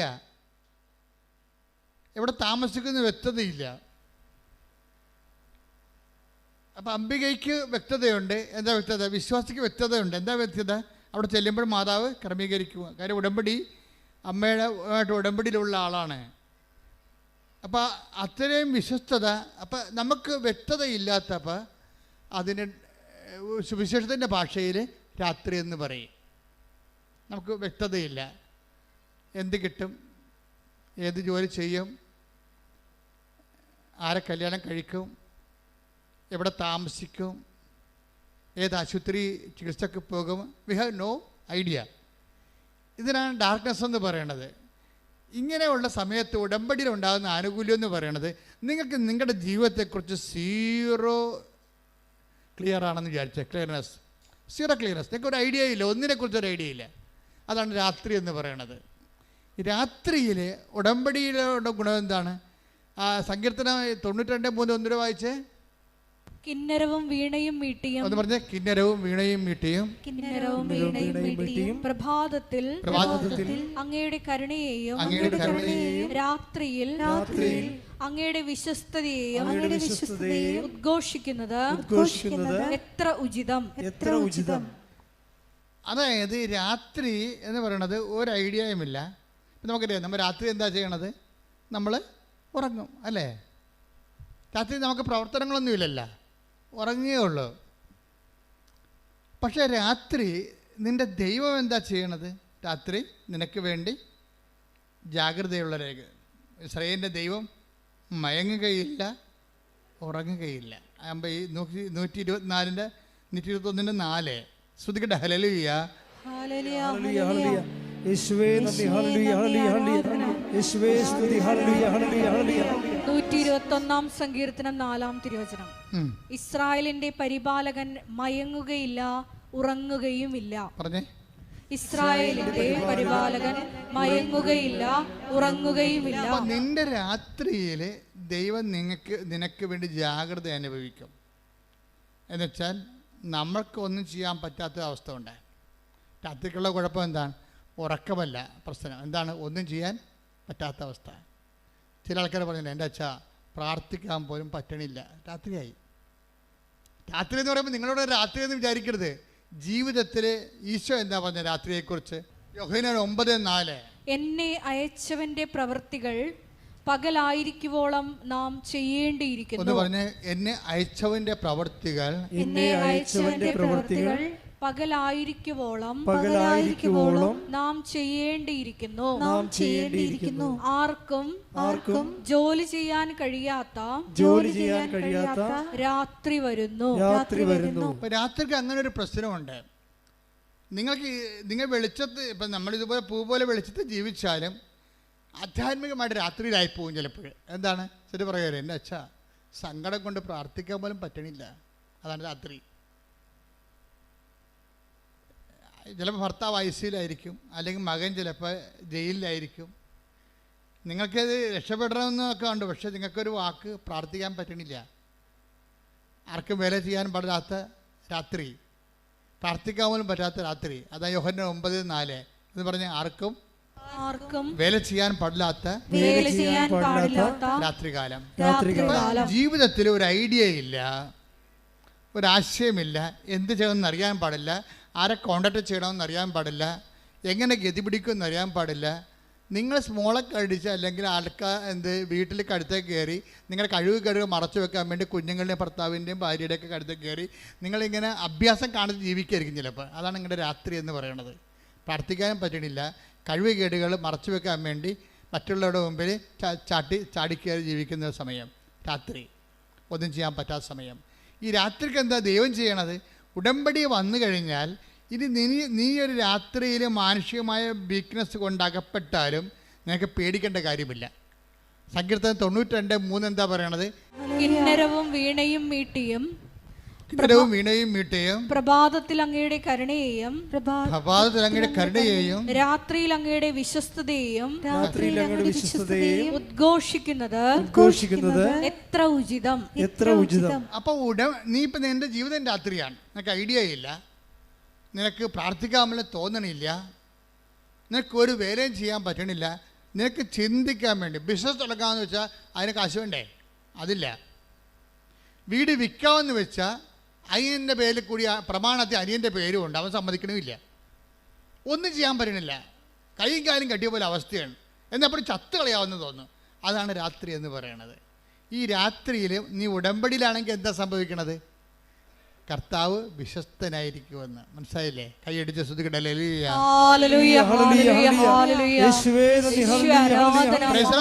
അപ്പൊ നിന്നെ ഉടമ്പടിയിലൂടെ നിന്റെ പൊസിഷൻ എന്താണെങ്കിലും നിന്നെ കരകയറ്റാൻ വേണ്ടി ദൈവം തീരുമാനിക്കുമ്പോഴാണ് നമ്മൾ ഉടമ്പടിയിലേക്ക് വരണത്. മനസ്സിലായില്ലേ? കാര്യം ഇപ്പോൾ ഉടമ്പടി ആകുമ്പോൾ ബൈലാറ്ററൽ എഗ്രിമെൻ്റാണ്. നീ ഒരു കക്ഷി, നിൻ്റെ ജീവിതത്തിൻ്റെ വിഷയങ്ങൾ പരിഹരിക്കാൻ ദൈവമാണ് കൗണ്ടർ പാർട്ടായിട്ട് വരുന്നത്. അപ്പോൾ ദൈവത്തോടാണ് നീ ഉടമ്പടി ചെയ്യണത്. അതുകൊണ്ടാണ് ഉടമ്പടിക്ക് ആശ്ചര്യവും എപ്പോഴും റിമൈൻഡറായിട്ട് വരണത്. അത് പാസ് ചെയ്യരുതെന്ന് പറഞ്ഞതിൻ്റെ കാരണം ചില പെരിച്ചാഴികൾ ഉടമ്പടി കാശിനും പാസ് ചെയ്യാൻ പാടില്ല. എന്താ കാര്യം വെച്ച് കഴിഞ്ഞാൽ ഉടമ്പടി കാശിനും നീയും നിൻ്റെ ദൈവവും തമ്മിൽ ചെയ്ത ഉടമ്പടി ജീവിതത്തിൻ്റെ ഓർമ്മപ്പെടുത്തലാണ്. അത് മകൾ കാനഡയിൽ പോയി അല്ലെങ്കിൽ അവൾ ഐശ്വര്യയിൽ പോയതൊരു കാര്യമില്ല. നീ ഉടമ്പടി വൃത്തിയും മെനയായിട്ട് ചെയ്യുന്നുണ്ടെങ്കിൽ അവൾ ഐശ്വര്യന്ന് മാതാ പൊക്കിക്കൊണ്ട് വന്നോളൂ. അത് ഇതുകൊണ്ട് അവിടെ കെട്ടി താത്തേണ്ട ആവശ്യമില്ല. അതിന് വേറെ കാശിനും കൃപാസത്യം തരും. അച്ഛൻ കൊടുക്കുന്നുണ്ടല്ലോ, ആൾക്കാരെ കണ്ടില്ലേ? അതിന് അവിടെ ഉടമ്പടി കാശും ആവശ്യമില്ലാത്ത രീതിയിൽ കൈമാറാതിരിക്കാൻ വേണ്ടിയാണ് അച്ഛനെ കാണുന്നവർക്കെല്ലാം ഞാൻ പാശ്ചര്യം വെഞ്ചരിച്ച് കൊടുക്കുന്നുണ്ട്. അതിൻ്റെ കാരണം അതായത് ഇതിനെല്ലാത്തിനും ഓരോ കാര്യങ്ങളൊക്കെ ഉണ്ട്. അത് അറിഞ്ഞു വേണം നിങ്ങൾ കൈകാര്യം ചെയ്യാൻ. അപ്പോൾ നിങ്ങൾ ഉടമ്പടി കാശിനും കൈമാറിയെന്ന് കേൾക്കുമ്പോൾ തന്നെ ദൈവത്തിന് മനസ്സിലാകും ഇത് ഉടമ്പടിയോട് അത്ര കണ്ട് കൂറുള്ള ആളല്ല, ചുമ്മാ കാര്യം കാണാൻ വേണ്ടിയും വീട്ടിലെ കാര്യം നടക്കാൻ വേണ്ടിയും ഇതുപോലെ ഇത് ഉപയോഗിച്ചുകൊണ്ടിരിക്കുകയാണ്. നമ്മൾ ഈ കോയിൻ ഉപയോഗിക്കണ പോലല്ലേ, കോയിൻ ഉപയോഗിക്കണ പോലെ ഉപയോഗിച്ചുകൊണ്ടിരിക്കുകയാണ്. അപ്പോൾ അതുകൊണ്ട് വളരെ ഈ വിഷയത്തിൽ അതുകൊണ്ടാണ് ഇപ്പോഴത്തെ നിയമം എന്താണ്? നിങ്ങൾ ഉടമ്പടി കാശും കളഞ്ഞു പോയാൽ നിങ്ങൾ ഉടമ്പടി പിന്നെ കാശുകൾ വേണമെങ്കിൽ വേറെ ഉടമ്പടി ചെയ്യേണ്ടി വരും. അതിനെ ചെയ്യേണ്ട ആവശ്യമുണ്ടോ? ഇല്ലല്ല. അപ്പോൾ അതുകൊണ്ട് ഉടമ്പടി കാശുരോ കളയാൻ സൂക്ഷിക്കണം. ഇൻ കേസ് അത് ജീർണിച്ച് പോയാൽ കൊഴുത്തൊടിയോ വല്ലതും ചെയ്ത് കഴിഞ്ഞാൽ തീർച്ചയായിട്ടും ഞങ്ങൾ തിരിച്ചു തരും, പുതിയത് തരും. ജീർണിച്ച് പോയാൽ ജീർണിച്ച് പോവില്ല, പക്ഷേ കളഞ്ഞു പോയാൽ തരത്തില്ല. നിങ്ങളുടെ ഉടമ്പടി കളഞ്ഞു പോയെന്നാണ് ഞങ്ങൾ ചിന്തിക്കുന്നത്. ഉടമ്പടി കാശിലും കളഞ്ഞു പോയെങ്കിൽ അതിന് മുമ്പ് തന്നെ നിങ്ങളുടെ ഉടമ്പടി പോയി കാണാം ദൈവത്തിൻ്റെ സന്നിധിയിൽ. അതാണ്. അപ്പോൾ ഈ വിഷയം വെച്ചാൽ നമ്മൾ ഓരോ വിഷയവും വളരെ ശ്രദ്ധയോടെ ചെയ്യുന്നവരുണ്ട്. ഉടമ്പടി തൈലം കൃത്യമായിട്ട് ഉപയോഗിക്കുന്നവരുണ്ട്, ഉടമ്പടി ഉപ്പ് കൃത്യമായിട്ട് ആട്രിബ്യൂട്ട് ചെയ്യുന്നവരുണ്ട്. അവരെല്ലാം ശ്രദ്ധയുള്ളവരാണ്. അല്ല അവിടുന്ന് കുറേ നേർച്ച വസ്തു കിട്ടി ഇങ്ങോട്ടിട്ട് അവിടെ നിന്ന് കിട്ടില്ല, ഒന്നും തന്നില്ല, അതിനൊക്കെ തരുമെന്ന് പറഞ്ഞാലെന്നൊക്കെ പറഞ്ഞിട്ട് ഭർത്താവ് രണ്ട് പൂച്ച് വെച്ചും വന്ന് വെള്ളം അടിച്ച് വന്ന് വെച്ച് ഓരോ കാര്യം ചെയ്യുമ്പോൾ നീ കൊണ്ട് ബുദ്ധിയും ബോധവും എല്ലാം എടുത്ത് കൈ കൊടുക്കാൻ പാടില്ല. നിങ്ങളത് പ്രാർത്ഥിച്ച് ആരാണോ ദൈവമായിട്ട് ഉടമ്പടി ചെയ്തിരിക്കുന്നത് ആ വ്യക്തിയെ ചെയ്യാൻ പാടുള്ളത്. ആ വ്യക്തി ചെയ്യുമ്പോൾ എപ്പോഴും ശ്രദ്ധിക്കേണ്ട ഒരു കാര്യമുണ്ട്. ആ വ്യക്തി ചെയ്യുമ്പോൾ നിങ്ങളുടെ ഉള്ളിൽ നിങ്ങൾ ആർക്ക് വേണ്ടിയാണോ അത് ചെയ്യണത് അവരുടെ ഭൗതികമായ ഉന്നമനം ആയിരിക്കരുത് പ്രൈമറി ഇൻറ്റൻഷൻ വരണത്. അവരുടെ ആധ്യാത്മികമായ ഉന്നമനമായിരിക്കണം. മനസ്സിലായില്ലേ? അതായത് അവർ രോഗത്തിൽ നിന്ന് മോചിച്ചാൽ നിങ്ങൾ ഉറപ്പ് വരുത്തണം അവർ ദൈവത്തെ അറിഞ്ഞ് ജീവിക്കുമെന്ന്. അല്ലാതെ അവർ സുഖപ്പെട്ട് കാര്യമില്ലല്ലോ. അവർ ദൈവത്തെ അറിഞ്ഞ് ജീവിക്കും എന്ന് അവരോട് ചോദിക്കണം. ഇത് തരുമ്പോൾ ഞാനൊരു കാര്യം ചെയ്യും, നിങ്ങളത് വിശ്വാസമുണ്ടെങ്കിൽ നിങ്ങൾ സൗഖ്യപ്പെട്ട് കഴിയുമ്പോൾ മാതാവിൻ്റെ മധ്യസ്ഥയിൽ ജീവിതം തുടങ്ങണം എന്ന് നിങ്ങളെ ഉറപ്പ് വരുത്തണം. അല്ല കാണുന്ന കടവാമ്പോത്തിന് എല്ലാം കൊണ്ട് അത് ഇതൊക്കെ തേച്ച് വെച്ചിട്ട് ചുറ്റി നടക്കരുത്. അങ്ങനെ കുറേ ആൾക്കാരുണ്ട്. ഈ വിഷയം വളരെ കാര്യം, ഓരോ കാര്യങ്ങൾ സാക്ഷ്യ ബേസ്ഡായിട്ടാണ് പോണത്. സാക്ഷ്യങ്ങൾ നല്ല വലിയ വലിയ വലിയ സാക്ഷ്യങ്ങൾ പറയുന്നവർ എങ്ങനെയാണ് അത് ചെയ്യണമെന്ന് നോക്കണം. അവരെന്ത് ശ്രദ്ധയോടെയാണ് ചെയ്യണത് എന്ന് വെച്ച് കഴിഞ്ഞാൽ എന്താ പ്രോബ്ലം എന്ന് വെച്ച് കഴിഞ്ഞാൽ, കുറേ പേര് തൽക്കാലത്തേക്ക് ഒരു ആവശ്യത്തിന് വേണ്ടി പെട്ടെന്ന് ഇങ്ങനെ ഉടമ്പടി ചെയ്യുന്നുണ്ട്. പക്ഷേ നിങ്ങൾ ഉടമ്പടി ചെയ്യുമ്പോൾ ഓർക്കേണ്ടത്, നിങ്ങളുടെ വിഷയങ്ങൾ കഴിഞ്ഞാലും ഉടമ്പടി ദൈവം വിശ്വസ്തനായിരിക്കുമെന്നുണ്ടല്ലോ. അപ്പോൾ സ്വാഭാവികമായിട്ടും നിങ്ങളുടെ ഉടമ്പടിയുടെ ഫലങ്ങൾ നിങ്ങൾക്ക് കിട്ടിക്കൊണ്ടിരിക്കും. അപ്പോൾ അതിൽ നിന്ന് ദൈവം എന്താ ഉദ്ദേശിക്കണത്, നിങ്ങളും അതുപോലെ ഒരു ജോലി കിട്ടാൻ വേണ്ടി ഉടമ്പടി ചെയ്ത് ജോലി കിട്ടി കഴിയുമ്പോൾ പിന്നെ വെള്ളം അടിച്ച് പെണ്ണും പിടിച്ച് നടന്നു കഴിഞ്ഞാൽ, കാര്യം ദൈവത്തിൻ്റെ മുമ്പിൽ പ്രകൃതം കാണിച്ചിട്ടല്ലേ. അപ്പോൾ അതുകൊണ്ട് കൃത്യമാണ്. ഞാൻ പച്ച മലയാളമാണ് ഉപയോഗിക്കണം, അറിയാമല്ലോ. അത് നിങ്ങൾക്ക് കാര്യം മനസ്സിലാകാൻ വേണ്ടിയാണ്, അഭ്യാസം കാണിക്കാതിരിക്കാനും കൃത്യമായിട്ട് ഉടമ്പടിയിൽ ജീവിക്കാൻ വേണ്ടിയും അതനുസരിച്ച് നിങ്ങൾ കർത്താവിൻ്റെ വക്താക്കൾ, സുവിശേഷത്തിൻ്റെ വക്താക്കളായി മാറണം. അതിന് സമയവും കാര്യങ്ങളൊന്നുമില്ല. നിങ്ങൾക്ക് ഒരു അഭിഷേകം കിട്ടിയാൽ, ഇപ്പോൾ ഇന്ന് പരിശുദ്ധാത്മാവിൻ്റെ ദിനത്തിലാണ് ഈ ധ്യാനം റെക്കോർഡ് ചെയ്യണത്. പരിശുദ്ധാത്മാവിൻ്റെ ദിനത്തിൽ ധ്യാനം റെക്കോർഡ് ചെയ്യുമ്പോൾ നിങ്ങൾക്ക് പരിശുദ്ധാത്മാവിനെ ലഭിച്ചോ ഇല്ലയോ, കാരണം ഉടമ്പടി പോലെ പരിശുദ്ധാത്മാവിന് ലഭിക്കാൻ പറ്റിയ വേറെ സംവിധാനമില്ല. കാര്യം പരിശുദ്ധാത്മാവിൻ്റെ എല്ലാവിധ അഭിഷേകം തുടങ്ങുന്നത് ഉടമ്പടി കവനൻ്റ് ഫോർമാറ്റിലാണ്. കവനൻ്റ് ഫോർമാറ്റ് എന്ന് പറഞ്ഞാൽ എന്താണ്? അവൻ പറയണത് പോലെ ചെയ്യുന്നതാണ്. ഈ പരിശുദ്ധാത്മാവിന് ലഭിക്കാൻ വേണ്ടിയുള്ള ഫോർമാറ്റ് എന്താണ്? കവനൻ്റ് ഫോർമാറ്റാണ്. ഇപ്പോൾ പത്രോസിൻ്റെ പ്രഭാഷണം കഴിഞ്ഞു. പത്രോസിൻ്റെ പ്രഭാഷണത്തിന് മുമ്പ് ഒരു ചോദ്യമുണ്ട്. പത്രോസിൻ്റെ പ്രഭാഷണത്തിലൂടെയാണല്ല പരിശുദ്ധാത്മാവ് നിറഞ്ഞിട്ട് ആൾക്കാർ ചോദിക്കണത് എന്താണ്? 2:37 എടുത്ത് നടപടി 2:37. അപ്പോസ്തല പ്രവർത്തനങ്ങൾ 2:37. നടപടി 2:37. ഇത് കേട്ടപ്പോൾ വചനങ്ങൾ കേട്ടപ്പോൾ, അതാണ് ഇത് കേട്ടപ്പോൾ പത്രോസ് തോന്നിയ ദിവസം പറഞ്ഞുകൊണ്ടിരിക്കുകയല്ല, ദൈവവചനം പറഞ്ഞുകൊണ്ടിരിക്കുകയായിരുന്നു. ദൈവവചനം പറഞ്ഞുകൊണ്ടിരുന്നാൽ അത് കേട്ടാൽ ജനങ്ങളിൽ ഉടനെ ചോദ്യങ്ങൾ ഉണ്ടാകണം. അതാണ് പരിശുദ്ധാത്മാവിനെ കിട്ടാനുള്ള ആദ്യത്തെ നടപടിക്രമം. അതാണ് ദൈവവചനം പ്രഘോഷിക്കപ്പെട്ടാൽ കർത്താവ് തോണ്ടി അവർക്ക് ചോദ്യങ്ങളുണ്ടാകും, അല്ലാത്തൊരു വായിട്ട് നോക്കിയിരിക്കും. പിടിയില്ലേ? ദൈവവചനം പ്രഘോഷിക്കപ്പെട്ടാൽ ഓട്ടോമാറ്റിക്കായിട്ട് നിങ്ങൾ ദൈവത്തിൻ്റെ തോണ്ടൽ കിട്ടിയ ആളാണെങ്കിൽ, അഭിഷേകം കിട്ടിയ ആളാണെങ്കിൽ ഉടനെ നിങ്ങൾക്ക് ഒരു ചോദ്യം വരും. എന്താണ്? ഞങ്ങൾ എന്താണ്? Read it again. ശ്രദ്ധിക്കട്ടെ. ഹല്ലേലൂയ. ഇത് കേട്ടപ്പോൾ അവർ ഹൃദയം നുറങ്ങി പത്രോസിനോടും മറ്റ് അപ്പോസ്തലന്മാരോടും ചോദിച്ചു. കണ്ടില്ലേ? ദൈവവചനം കേട്ടപ്പോൾ എന്ത് സംഭവിച്ചത്? ഒരു സംഭവം നടന്നു. എന്ത് ചെയ്തിട്ട്? ഹൃദയം നുറങ്ങി, അത് പൊടിച്ചുപോയി. പഴയ ഹൃദയമില്ലേ, അത് പൊടിയണം. വചനം കേൾക്കുമ്പോഴേ ഉണ്ടാകുമ്പോൾ ഇനി ഞാൻ പഴയതുപോലെ ജീവിക്കത്തില്ല, എൻ്റെ പഴയ ഹൃദയം ഓട്ടോമാറ്റിക്കായിട്ട് വചനം കേട്ട് പൊടിഞ്ഞു പോകണം, വിശദീകരിക്കണം. അതാണ് ഹൃദയം നുറുങ്ങിയെന്ന്, പൊടിഞ്ഞു. നിങ്ങൾ പൊടിയാതെ കല്ല് പോലെ ഇരുന്ന് വചനം കേട്ടാൽ ഇത് വർക്കൗട്ട് ചെയ്യത്തില്ല. അതായത് ആദ്യമേ വചനം കേൾക്കുമ്പോൾ തന്നെ ദൈവസകം നിറഞ്ഞിട്ട് പഴയ ഹൃദയം പൊടിഞ്ഞു പോകണം. അത് റീഡ് ഇറ്റ് അഗൈൻ. ഇത് കേട്ടപ്പോൾ അവർ ഹൃദയം നുറുങ്ങി. എല്ലാവരും പറഞ്ഞ ഇത് കേട്ടപ്പോൾ അവർ ഹൃദയം നുറുങ്ങി പത്രോസിനോടും മറ്റ് അപ്പോസ്തലന്മാരോടും ചോദിച്ചു, സഹോദരന്മാരെ ഞങ്ങൾ എന്താണ് ചെയ്യേണ്ടത്? അതാണ് കവനന്റ് ഫോർമാറ്റ് എന്ന് പറയുന്നത്. വചനം കേട്ടാൽ അടുത്ത നടപടി കവനന്റാണ്. ഒരിക്കൽ നിങ്ങൾ ദൈവവചനം കേട്ടാൽ എൻ്റെ അടുത്ത നടപടി എന്താണ്? കയ്യൊപ്പ് പ്രാർത്ഥന അല്ല, അടുത്ത നടപടി കവനൻ്റാണ്. എന്താണ്? ഇത് കേട്ടപ്പോൾ അവരെല്ലാവരും അപ്പോസ്തലന്മാരോട് ചോദിച്ചു, എന്ത് ചെയ്യണം? ഞങ്ങൾ എന്താണ് ചെയ്യേണ്ടത്? അപ്പോൾ പത്രോസ് എന്താ പറയണത്? പത്രോസ് പറഞ്ഞ എന്താണ്? 2:32 വായിച്ചേ. പശ്ചാത്തപിക്കുവിൻ. പറഞ്ഞ നിങ്ങൾ പശ്ചാത്തപിക്കുവിൻ. പശ്ചാത്തപിക്കുവിൻ. പാപമോചനത്തിനായി എല്ലാവരും യേശുക്രിസ്തുവിന്റെ നാമത്തിൽ സ്നാനം സ്വീകരിക്കുവിൻ. പരിശുദ്ധാത്മാവിന്റെ ദാനം നിങ്ങൾക്ക് ലഭിക്കും. ഇത് ഭയങ്കര സുന്ദരമായ ഒരു വെളിപാടാണ്. എന്താണ്? വചനങ്ങൾ കേട്ടപ്പോൾ ജനങ്ങളുടെ ഹൃദയം പൊടിഞ്ഞു. പഴയ ഹൃദയം ഉണ്ടായിരുന്നു. ഏഷണി, പഴക, പരദൂഷണം, വിദ്വേഷം, മത്സരം, അഹങ്കാരം ഉണ്ടായിരുന്ന ഹൃദയം പൊടിഞ്ഞു. പൊടിഞ്ഞിട്ട് എന്ത് ചെയ്താണ്? ജനങ്ങളെ ചോദിച്ചു, ഞങ്ങൾ ഈ ആത്മാവിനെ സ്വീകരിക്കാൻ ഞങ്ങൾ എന്താണ് ചെയ്യേണ്ടത്? അതാണ് വചന നടപടി. അത് നമ്മുടെ ഉടമ്പടി അതല്ലേ? എന്താണ് ഞങ്ങൾ എന്താണ് ചെയ്യേണ്ടത്? അതെന്താണ് ചൊല്ലേണ്ടതെന്നല്ല ചോദിച്ചത്. നിങ്ങൾ എന്താണ് ചൊല്ലേണ്ടത്? നിങ്ങൾ ബൈബിൾ 100 പ്രാവശ്യം എഴുതിക്കുമെന്നാണ് പറയണത്. അല്ല, ഞങ്ങൾ എന്താണ് ചെയ്യേണ്ടത്? ഉടനെ അവരെന്താ പറയണത്? ഫസ്റ്റ് നിങ്ങൾ ചെയ്യേണ്ട കാര്യം എന്താണ്? നിങ്ങൾ പശ്ചാത്തപിക്കണം. അതാണ് വിഷയം. ഇപ്പോൾ ഒരു 10-20 ഡൈവേഴ്സ് കേസ് ഉണ്ടാവും. എന്നിട്ട് ഇപ്പോൾ അവർ ഒരുമിച്ച് താമസിക്കണമെന്നൊക്കെ പറഞ്ഞുകൊണ്ട് അവർ ഉടമ്പടി വെച്ചിരിക്കുന്നവരുണ്ട്.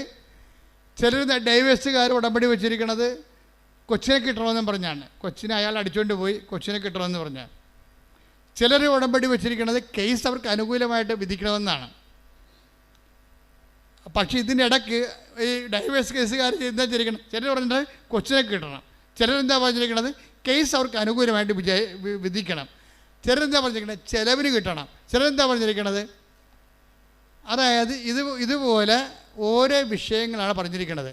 ചിലർ മാത്രം ഒരുമിച്ച് താമസിക്കണമെന്ന് പറഞ്ഞിട്ടുണ്ട്. ചിലർ മാത്രം. ഇതിനകത്ത് ഏതാണ് ദൈവഹിതം? ഇപ്പം ഞാൻ അവളോട് ചോദിക്കും, അല്ലെങ്കിൽ അവനോട് ചോദിക്കും, നീ കൊണ്ടുപോയാക്കിയതാണ്, അവളെ ഉപദ്രവിച്ച് വിട്ടതാണെന്ന് ചോദിക്കുമ്പോൾ ഇവൻ പമ്മും. ഇവന് ഡൈവേഴ്സ് കിട്ടിയിട്ട് വേറെ കെട്ടണം, അതിനുവേണ്ടി ഉടമ്പടി എടുത്തിരിക്കണം പന്നി. ഇതാണ് പ്രശ്നം. എത്രയും വേഗം ഡൈവേഴ്സ് കിട്ടിയിട്ട് മാതാവ് ഡൈവേഴ്സ് കൊടുക്കണം. പണിയല്ലേ മാതാവിന് പുതിയ പണി. മാതാവിന് പണി അങ്ങോട്ട് കൊടുത്തിരിക്കുകയാണ്. എന്താ കാര്യം? ഡൈവേഴ്സ് ആക്കിയിട്ട് വേറെ പെണ്ണെ കെട്ടണം. അടിപൊളി. ഇത് തന്നെ പെണ്ണും പറഞ്ഞിട്ടുണ്ട്. ഇതിനകത്തൊരു പൊട്ടിച്ചിലിൻ്റെ ആവശ്യം ഉണ്ടാവും. എന്താ കാര്യം? ദൈവം ആഗ്രഹിക്കുന്നത് പശ്ചാത്താപമാണ്. ഇതിനകത്ത് പശ്ചാത്താപം എന്നൊരു കണ്ടൻ്റ് ഉണ്ട്. അത് ഉടമ്പടിയല്ല, എന്ത് സംഭവമായാലും സത്യദൈവത്തിൻ്റെ വിഷയങ്ങളിലെല്ലാം മനുഷ്യൻ്റെ വിശുദ്ധീകരണം മസ്റ്റാണ്. മന്ത്രവും തന്ത്രവും അങ്ങനെയുള്ള പരിപാടിയൊക്കെ ആണെങ്കിൽ ഒരു വിശുദ്ധീകരണം വേണ്ട. നമുക്ക് വേണമെങ്കിൽ ആഭിചാരം ചെയ്ത് ആരെയും കൊല്ലുകയും ചെയ്യാം. പക്ഷേ സത്യദൈവം, നിത്യജീവൻ എന്നുള്ള ഫോർമാറ്റിൽ പോകുന്ന എല്ലാ വിഷയങ്ങൾക്കും നിങ്ങളുടെ പശ്ചാത്താപം മസ്റ്റായിട്ട് വരും. ഈ പശ്ചാത്താപം എന്താ വരണത്? അപ്പം നിങ്ങൾ ആദ്യം ഉടമ്പെടുക്കുമ്പോൾ തന്നെ നിങ്ങളെ വാളും പരിചയം കൊണ്ടുവന്ന് കർത്താവിൻ്റെ അടുത്ത് വെക്കണം. നിങ്ങൾ വീട്ടിലെ വാളും പരിചയം അംഗമല്ലായിരുന്നോ? അല്ലേ? ആദ്യം ഇത് വാളും പരിചയം കൊണ്ട് വെക്കണം. ഇപ്പം നിങ്ങൾ വാളും പരിചയം കൊണ്ട് അവൾ നല്ല വെട്ടിയപ്പോഴാണ് ഇപ്പോൾ വക്കീലിൻ്റെ അടുത്ത് കൊടുത്തിരിക്കുന്നത്. നിങ്ങളുടെ വാളും പരിചയമൊക്കെ വക്കീൽ വെട്ടിക്കൊള്ളാൻ പറയും.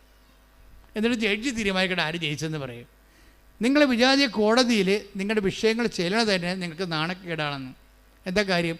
നിങ്ങൾ ജയിച്ചാൽ ഓന്തോടിയാൽ വെയിലി വരെ, ചെമ്മീൻ ചാടിയാൽ ചട്ടി വരെ. അത്രേ ഉള്ളൂ. നിങ്ങൾ ജയിച്ച എത്ര കൊല്ലത്തേക്ക് ജയിക്കാൻ പറ്റും? നിങ്ങൾക്ക് ഈ ജീവിതത്തെ മാത്രം ജയിക്കാൻ പറ്റും.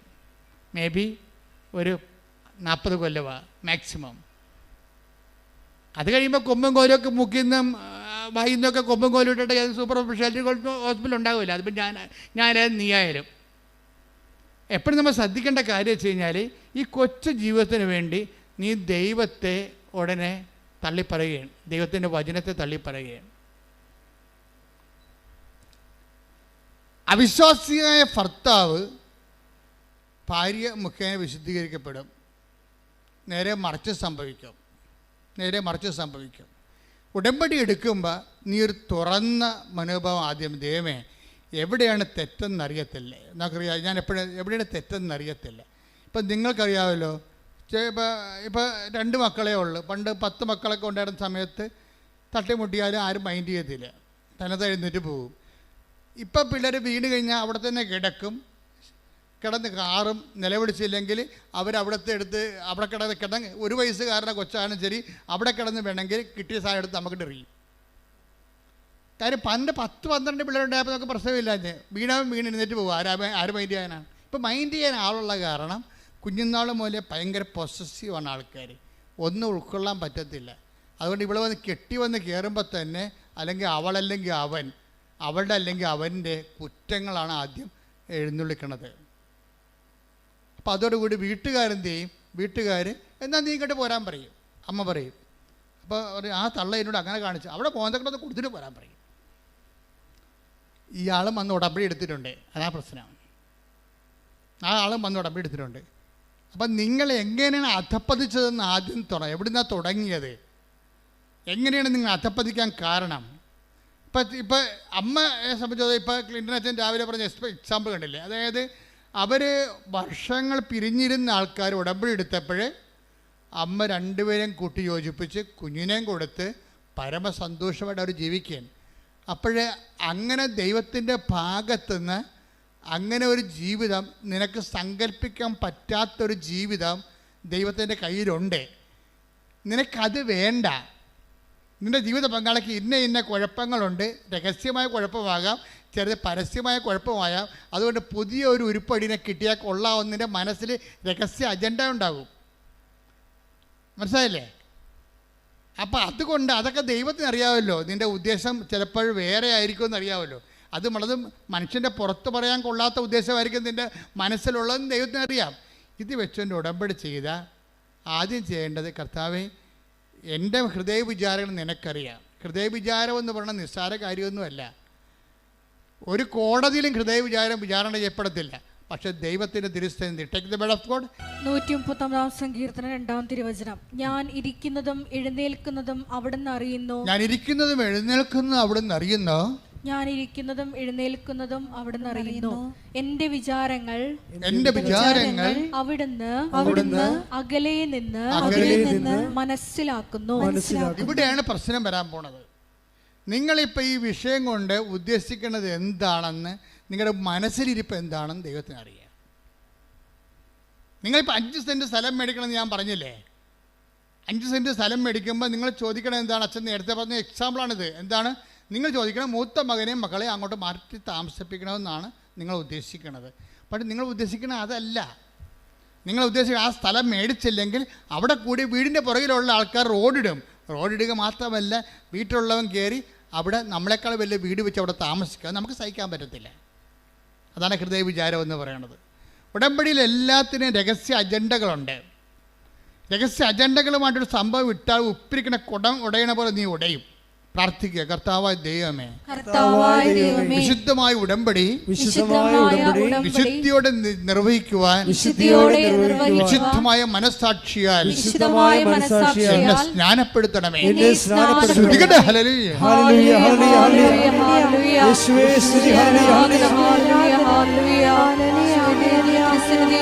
ശുദ്ധിയോടെ വ്യാപരിക്കുവാൻ പരിശുദ്ധ പരമ ദിവ്യകാരുണ്യത്തിന്. അപ്പൊ ഹൃദയം ഒരു കർത്താവിൻ്റെ വചനങ്ങളിലേക്ക് വരുമ്പോഴും ഉടമ്പടി ജീവിതം തുറന്നു വെക്കുമ്പോഴും ദൈവത്തിൻ്റെ പദ്ധതി അനുസരിച്ച് കൊണ്ട് ഞങ്ങൾ എന്താണ് ചെയ്യേണ്ടത് ദൈവത്തോട് ചോദിക്കണം. അല്ല ഞാൻ ഇന്ന കാര്യങ്ങൾ ചെയ്താൻ തീരുമാനിച്ചു, എൻ്റെ അമ്മ ഇന്ന കാര്യങ്ങൾ ഞാൻ ചെയ്യണമെന്ന് തീരുമാനിച്ചു, അതിന് വേണ്ടി എന്നെ സഹായിക്കാൻ ദൈവം ആരും ഗുണ്ട പണിക്ക് വരികയാണ്. നിൻ്റെ അമ്മ എന്നോട് പറഞ്ഞിട്ടുണ്ട് ഇന്ന കാര്യങ്ങൾ ചെയ്യേണ്ടതെന്ന്. അതുകൊണ്ട് ഞങ്ങൾ ഇന്ന കാര്യങ്ങൾ ചെയ്യാൻ തീരുമാനിച്ചു, അതുകൊണ്ട് ഞങ്ങളെ സപ്പോർട്ട് ചെയ്യണം. ദൈവം ആരാണ്? നിൻ്റെ ഗുണ്ട പണിക്ക് വേണ്ടി വരാൻ പോകണം. നീ എൻ്റെ കൊട്ടേഷൻ എടുത്തിരിക്കണം. ഉടമ്പടിയാണെന്ന് എടുത്തിരിക്കണം, കൊട്ടേഷൻ എടുത്തിരിക്കണം മാതാവിൻ്റെ. അപ്പോൾ അഭ്യാസം കാണിക്കാതെ സത്യസന്ധമായിട്ട് ഹൃദയം നുറുങ്ങാൻ വേണ്ടി പ്രാർത്ഥിക്കുക. കർത്താവ് ദൈവമേ, അങ്ങേ സ്വീകരിക്കാൻ, ആത്മാവിൽ നിറയാൻ, എന്റെ ഹൃദയം നുറുക്കുന്ന അനുതാപത്താൽ അഭിഷേകം ചെയ്യണമേ. Hallelujah, hallelujah, hallelujah, hallelujah. അപ്പോൾ നിങ്ങൾ ഉള്ളുകൊണ്ട് ഇങ്ങനെ ആഗ്രഹിക്കണം. എന്താണ്? ആത്മാവേ എന്നിൽ അഭിഷേകം ചെയ്യണമേ. നിങ്ങൾക്കറിയാമല്ലോ ഉടമ്പടി ധ്യാനത്തിൻ്റെ span and life of covenant retreat എന്തോരം ഉണ്ട്. ഉടമ്പടി ധ്യാനത്തിൻ്റെ span of covenant and life of the covenant എന്തുമാത്രമാണെന്നറിയാവോ? ദൈവവചനം പോലെ തന്നെയാണ് അതിൻ്റെ കവനൻ്റ്. സത്യമായ കാര്യമാണ് അച്ഛനിലൂടെ ഈശോ പറയണത്. ഞാൻ പഠിപ്പുന്നതെങ്കിൽ നിങ്ങളെ സൂചിപ്പിക്കാൻ വേണ്ടി ഒന്നും പറയത്തില്ല. What is happened in the Bible, what is the mentality and attitude of the God, it will be revealed. അതാണ് നിങ്ങൾക്ക് റിവീൽ ചെയ്ത് തരണത്.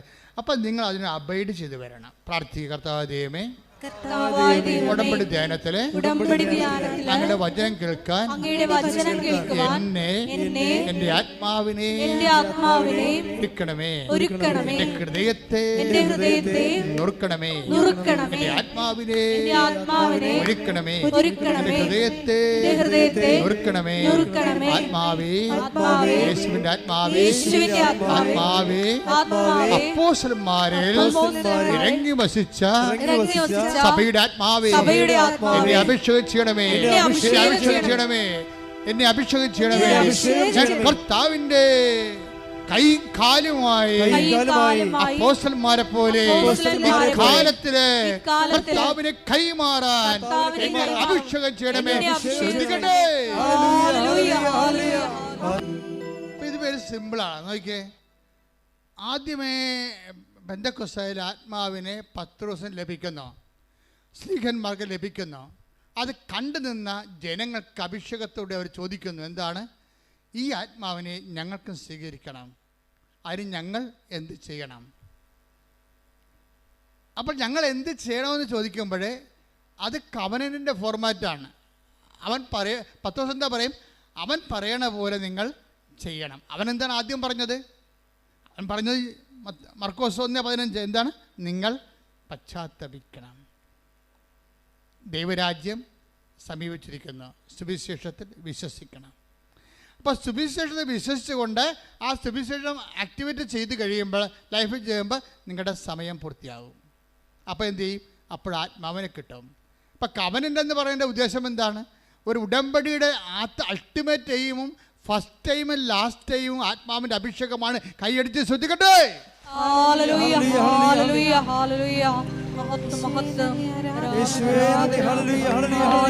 സന്തോഷത്തോടെ ശ്രദ്ധിക്കട്ടെ. ശുദ്ധ പരമ ദിവ്യകാരണത്തിന് ഇതിനകത്തുള്ള ഒരു ടോപ്പ് സെക്യൂരിറ്റി എന്താണെന്ന് അറിയാമോ? ഇപ്പം നമ്മളുടെ ഒരു നോട്ടിൽ 17 സെക്യൂരിറ്റി മാർക്കുകളുണ്ട് അല്ലേ? ഒരു നോട്ടിൽ 500 നോട്ടിലൊക്കെ ഗവൺമെൻറ് അംഗീകരിച്ച 17-18 സെക്യൂരിറ്റി മാർക്കുകളുണ്ട്. നമുക്ക് 1-2 മാർക്ക് അറിയാൻ പറ്റും. നമുക്ക് ജലമുദ്ര അറിയാം. അത് നോക്കുമ്പോൾ അശോക ചക്രമൊക്കെ ഇരിക്കണ കാണാം അതിനകത്ത്. പിന്നെ വാട്ടർ മാർക്ക് കാണാം. പക്ഷേ ഗവൺമെൻറ്റിനറിയാം 17 ഉണ്ട്. കള്ളനോട്ടും ഒറിജിനൽ നോട്ടും തമ്മിൽ ഗവൺമെൻറ് അംഗീകരിച്ച 17 സെക്യൂരിറ്റി നോട്ടുണ്ട്. അപ്പോൾ 17 സെക്യൂരിറ്റി നോട്ടുണ്ടെങ്കിൽ അതിൻ്റെ അർത്ഥം അത് റിയൽ നോട്ടാണെന്ന്. അതിൻ്റെ മൂല്യം ഇന്ത്യയിൽ മൂല്യം ഉണ്ടാവും, അല്ലെങ്കിൽ നിങ്ങൾ അകത്താവും. വേറെ പ്രശ്നമൊന്നുമില്ല. നിങ്ങളിത് എവിടെ നിന്ന് കിട്ടിയെന്ന് അവർ ചോദിക്കും. പിന്നെ റൂട്ട് ചെയ്ത് പിന്നെ പണിയായിരിക്കും. പിന്നെ 10,000 ചോദ്യങ്ങൾ വരണം. അപ്പം ഇതുപോലെ കവനൻ്റ് എന്ന് പറയുമ്പോൾ ഇതുപോലെ കുറേ സെക്യൂരിറ്റി ത്രെഡുകളുണ്ട് ഇതിൻ്റെ അകത്ത്. നിങ്ങളുടെ കയ്യിരിക്കുന്ന സംഭവത്തിന് കണ്ണടയില്ലെങ്കിൽ പണിയാവും. നിങ്ങളുടെ പല ഉടമ്പടിക്കും സെക്യൂരിറ്റി ത്രെഡുകളില്ല ആൾക്കാർക്ക്. ഉടമ്പടി ആദ്യം നമ്മൾ ചെയ്യേണ്ടത് ഈ സെക്യൂരിറ്റി ത്രെഡ് ഉറപ്പ് വരുത്തണം. എന്നുവെച്ചാൽ ഉടമ്പടി എന്താണ് നമ്മൾ ദൈവത്തോട് ചെയ്തിരിക്കുന്നത്, വാഗ്ദാനം ചെയ്തിരിക്കുന്നത്, അത് നമ്മൾ ചെയ്തിട്ടുണ്ടോ എന്ന് ഉറപ്പ് വരുത്തുക. അപ്പോൾ സെക്യൂരിറ്റി ത്രെഡ് ഓക്കെ ആവും. എന്താ കാര്യം ചെയ്തത്? ഇത് ഓക്കെ ആയി കഴിഞ്ഞാൽ പിന്നെ വേറെ ഒരു പ്രശ്നവുമില്ല. ബാക്കി എന്താ കാര്യം? പിന്നെ വേറെ പ്രശ്നമൊന്നുമില്ല. ബാക്കി ദൈവം ചെയ്യേണ്ടതാണ്. നമ്മളുടെ കാര്യം നമ്മുടെ ഭാഗത്ത് നമ്മൾ ഓക്കെ ആയിക്കഴിഞ്ഞാൽ പിന്നെ ഒരു പ്രശ്നമില്ല. ഈ 500 രൂപ നോട്ട് ലോകത്ത് എവിടെ കൊടുത്താലും വാല്യൂ ഉള്ളതാണ്. കാര്യം എന്താണ്? അത് കള്ളനോട്ടല്ല. കവനൻ്റ് അങ്ങനെയാണ്. കവനൻ്റിൻ്റെ സെക്യൂരിറ്റി ത്രെഡുകളെല്ലാം നിങ്ങളുടെ ഇവാഞ്ചലൈസേഷൻ, നിങ്ങൾ ജനങ്ങളെ വിശ്വാസം അറിയിക്കുക, ആതുര സേവനം ചെയ്യുക, വിശുദ്ധിയോട് ജീവിക്കുക, ബൈബിൾ വായിക്കുക, പ്രാർത്ഥനാ ജീവിതം കറക്റ്റ് ചെയ്യുക, കുടുംബത്തിൽ മാന്യമര്യാദയായിട്ട് ജീവിക്കുക, സ്നേഹത്തോടെ ജീവിക്കുക, അവതാരത്തോടെ ജീവിക്കുക, കാരുണ്യത്തോടെ ജീവിക്കുക, അങ്ങനെ ജീവിത രീതി സെക്യൂരിറ്റിയോടെല്ലാം കീപ്പ് ചെയ്താൽ ഇത് എവിടെ പോയാലും ഏത് കാലത്തും ഇത് വർക്കൗട്ട് ചെയ്യും. നമുക്ക് നോട്ട് പഴയതായാൽ പോലും, ഉടമ്പടി പഴയതായാൽ പോലും പുതിയതിൻ്റെ വിലയല്ല അതിനുള്ളത്. 500 രൂപയ്ക്ക് പഴയ നോട്ടാണെന്നും പറഞ്ഞാൽ അതിന് 5 രൂപയുടെ വിലയല്ലല്ലോ. അപ്പോൾ ഉടമ്പടി പഴയതാണെങ്കിലും നിങ്ങൾ പാലിച്ചു പോകണമെങ്കിൽ പുതിയതിൻ്റെ വിലയാണ്. കൈയടിച്ച് സ്തുതിക്കട്ടെ. Hallelujah, hallelujah, hallelujah, hallelujah, hallelujah, hallelujah. പരിശുദ്ധ പരമ ദിവ്യകാരുണ്യത്തിന് ആരാധനയും സ്തുതിയും പുകഴ്ചയും ഉണ്ടായിരിക്കട്ടെ. അതെന്താ ഇങ്ങനെ പറയാൻ കാരണം വെച്ച് കഴിഞ്ഞാൽ, ഇപ്പം തന്നെ നമുക്ക് സങ്കീർത്തനം എടുത്ത മക്കളെ, സങ്കീർത്തനം 89:34. ഞാൻ എൻ്റെ ഉടമ്പടി ലംഘിക്കുകയില്ല, ഞാൻ ഉച്ചരിച്ച വാക്കിന് വ്യത്യാസം വരുത്തുകയില്ല. ദൈവത്തിൻ്റെ ഭാഗത്തുനിന്ന് പറയണതാണ്, നമ്മുടെ ഭാഗത്തുനിന്നല്ലേ. നിങ്ങൾ ഉഴപ്പിയാലും ഞാൻ ഉഴപ്പത്തില്ലെന്ന് പറയണ പച്ച മലയാളത്തിൽ. എന്താ പറയുക? സങ്കീർത്തനം 89:34. എന്താ ഒന്ന് വായിച്ചേ? ഞാൻ എൻ്റെ ഉടമ്പടി ലംഘിക്കുകയില്ല, ഞാൻ എൻ്റെ ഉടമ്പടി ലംഘിക്കുകയില്ല, ഞാൻ ഉച്ചരിച്ച വാക്കിന് വ്യത്യാസം വരുത്തുകയില്ല. അപ്പൊ ഇത് 100% ഷുവറായിട്ട് അവസാനം വരെ ദൈവം നമ്മുടെ കൂടെ നിൽക്കും. ഇത് രാത്രിയിലാണെങ്കിൽ ദൈവം എന്താ ചെയ്യണത്? വിശ്വസ്തത. അതാ സങ്കീർത്തനം 92:3 പറയണത് എന്താണ്? നിൻ്റെ രാത്രിയിൽ ഞാൻ നിന്നോട് വിശ്വസ്തത കാണിക്കും. അത് കാര്യം നിൻ്റെ രാത്രി എന്ന് പറയുമ്പോൾ കണ്ണ് കാണാൻ പാടില്ലാതെ നടക്കുകയാണ്, ബുദ്ധിയും പോലും ഇല്ലാതെ വലിയൊരു മിസ്ഗൈഡ് ചെയ്തുകൊണ്ട് നടക്കും. അന്തന ഇപ്പം നിങ്ങൾ ദൈവത്തിൽ അകന്നു പോയെന്ന് വിചാരിച്ചോ? എന്തെങ്കിലും തരികട വീട്ടിൽ വന്ന് നിങ്ങൾ അകന്നു പോയെന്ന് വിചാരിച്ചോ? എന്നിട്ട് അന്തനെ വഴി കാണിക്കണം. ഇവിടെ ചിലപ്പോൾ നിങ്ങളുടെ അളിയനായിരിക്കും നിങ്ങൾ വഴി കാണിക്കണത്, അല്ലെങ്കിൽ അയൽവാസി ആയിരിക്കും വഴി കാണിക്കണത്. നിങ്ങൾ എവിടെ കൊണ്ടുപോയി ഉറപ്പിച്ചാലും ശരി, നിൻ്റെ രാത്രിയാണ്. പക്ഷെ നീ ഉടമ്പടി ദൈവം വിശ്വസ്തനായത് കാരണം നീ അഴിഞ്ഞു പോകാൻ, എൻ്റെ നിർമ്മലൻ അഴിഞ്ഞു പോകാൻ അനുവദിക്കുകയില്ല. കൈയടിച്ച് സ്തുതിക്കട്ടെ. ഹല്ലേലൂയ, ഹല്ലേലൂയ, ഹല്ലേലൂയ, ഹല്ലേലൂയ. യേശുവേ നന്ദി. ഹല്ലേലൂയ, ഹല്ലേലൂയ, ഹല്ലേലൂയ, ഹല്ലേലൂയ, ഹല്ലേലൂയ, ഹല്ലേലൂയ. യേശുവേ നന്ദി. ഹല്ലേലൂയ.